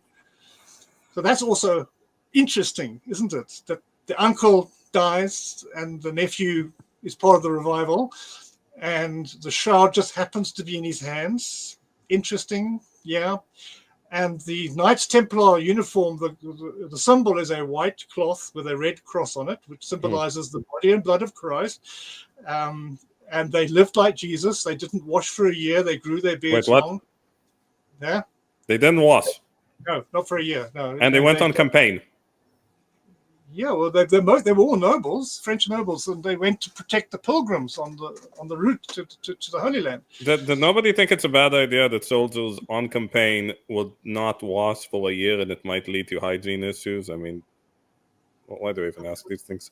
Western European Caucasians didn't do very well on the Crusades. The evidence seems to be that the longest anybody survives was maybe 25, 30 years. They didn't survive in the Middle East. It was very bad. The heat got to them, and the sun. They died like flies. The church pumped a lot of money into it. There was also a land grab going on because there was land shortage. So from 1080 to 1292, you basically have the church encouraging people to run off to the Holy Land to claim lands. You have the county of Edessa and the county of Jerusalem, and you have people calling themselves Count and King of Jerusalem and all sorts of city titles. They basically were trying to turn it into Europe, all right? And it didn't work. And anybody being there longer than 20 years was now adapting to the culture because they were trying to survive. And then the next crusade would kill them because they didn't look like a European. So you have this aspect as well. This is one of the worst planned military operations I've ever heard of. We can thank the Crusades for our present problem with the Islamic world. The atrocities that the Europeans did in the Middle East, that's 700 years ago, but that actually really caused problems. We're still reaping those problems now today. I live. Sorry, never mind. Yeah. I'm gonna take this last super chat question and then we'll close. I Fish and Ty, thank you for your super chat. Same response with the travertine aragonite found. I'm not immediately aware of what that's about. You'll have to explain. Aragonite is silver. Yeah, I'm thinking this person thinks that was found on the shroud. It's a type of limestone. Let me be clear. The shroud, before they vacuum cleaned it, okay, after Umberto II gave it to the church, when it still belonged to the king of Italy, the exiled king of Italy. In the stirp analysis, they found pollen, okay, from many plants. They found insect legs, wings of insects. They found stockings remains. They found dust, which they identified as coming from the Fiat motor factory in Turin. Those are most of the stuff they found on it. It's not impossible that other stuff was on it too. I mean, as I say, remember before the 19th century, that cloth came out regularly to be exhibited, and they would hold it up literally in the ear, between men, holding it up. You can imagine the grubby fingers and the dust. Wait, and just a question. How tall would Jesus be according to the Shroud in terms of height? Like, how tall is he? Oh, well, the Shroud is 4.4 meters long, and there's a bit missing in the middle, which I always laugh at because the middle of the head doesn't make an image. So if it was wrapped around Jesus, so it was like this. But well, then where's the top of the head? Okay, so that also tells you that these images are projected, and it's at the top of the head, not in a flat. It's in a flat, meaning if you put it on like something higher here, it would. There's a small gap between the heads. All right. So let's call that 15 centimeters and allow for maybe 5-10 centimeters on the other side. He was pretty tall for the time. Yeah. He would have been about, I reckon, about 6 foot. I have the measurement somewhere. I have the actual measurement somewhere. I don't want to be misquoted here because I'm not going to guess. But he was probably just under 6 foot. But remember, the two images are different lengths. Right, they're magnified. The difference is different lengths. I can't remember the difference now, and I don't want to be misquoted, but it's something like 2 to 4 centimeters difference. Right? It's a big difference. Yeah, well, it could make sense because the body, if you would hang it up, it would be decompressed, and just like they say, you're taller when you wake up. It's all speculation. It's all speculation. I just know that if I went back in time, what I would do is the easiest would be to mummify somebody, I think. Yeah. Well, we do have another super chat, so I'll take this one, but this is the last super chat, people. I'm closing after this. All right. I fish and tie. Thank you for your super chat. Drew's DNA also found. Not many Drews outside Levant. Druze? What is Druze? I know this. Druze are a religious affiliation. They have an esoteric religion. They live in the north of Israel. They live in Syria and Lebanon. They have an esoteric religion. Their flag is like rainbow color with 5 colors. They believe in reincarnation. They make that. It's a religious community in Israel, Syria, and Lebanon. Are they an offshoot of Judaism, or are they a new sect? No, they're more close to Islam, but they're kind of a mix of all the rest. But it's an esoteric religion, so they don't talk about the religion openly. It's a bit like Baha'i, but they don't talk about it. Well, no, these are much, much older than Baha'i. Originally, they're like from Egypt. I understand that, but I mean, the point is they blended different strains. Yeah, and they also believe in reincarnation too, which is a bit of an offshoot. But no, that's the truth. And what's that going to do with the Shroud? Are they saying that they're skiing? No idea. I don't know. Just people chatted it. Yeah, I fish and tie didn't explain that, so we'll just go ahead and close. All right, so I just want to remind everybody that the book, Turin Shroud, Testament to a Lost Technology, is linked in the description below. And it will also be in the pinned comment down there below the description of the video as well if you want to go purchase a copy of the book. I'm definitely getting it and reading it. I must just tell you, I wasn't happy with the printing. A company called Lambeth printed it, and the photographs are not good. And I have decided, in the light of all the recent excitement about the Shroud, that I need to produce a new book with all the latest stuff in it, and I will do that. Awesome. When I have time, because I'm busy with another thing. At the moment, I'm doing research at the University of Johannesburg on the theologies of the Judahites after the period of the Achaemenid Persian what would you call it, takeover from the Neo-Babylonians. And there's some evidence of Zoroastrian influence on Judaism, which I'm investigating, which is fascinating stuff. So ideas like afterlife and evil and angels, it's possible they were actually borrowed from the Achaemenid Persians. Absolutely. We got to talk about all that at some point. Yeah, no, it's fascinating. Awesome. Oh, but yeah. I hope that thesis should be finished at the end of this year. And then I'm finishing a book on the theologies of the Apocrypha. And that information will go into that book. That book will probably take about 3 years to write. And then by then, I think I will go back to sculpture full time. I'm tired of this. Sculpting is more fun, huh? Absolutely. Well, Nicholas. I sculpt too. It's really fun. Well, Nicholas, thank you for joining us today. Absolute pleasure. Hello, viewers. Thanks for watching this video from the History Valley YouTube channel. Please don't forget to subscribe and hit the notification bell. And if any of you wish to further support this channel, please consider checking out this channel's Patreon page and becoming a patron, and/or donate through PayPal or through Super Chat during your live stream. Thank you.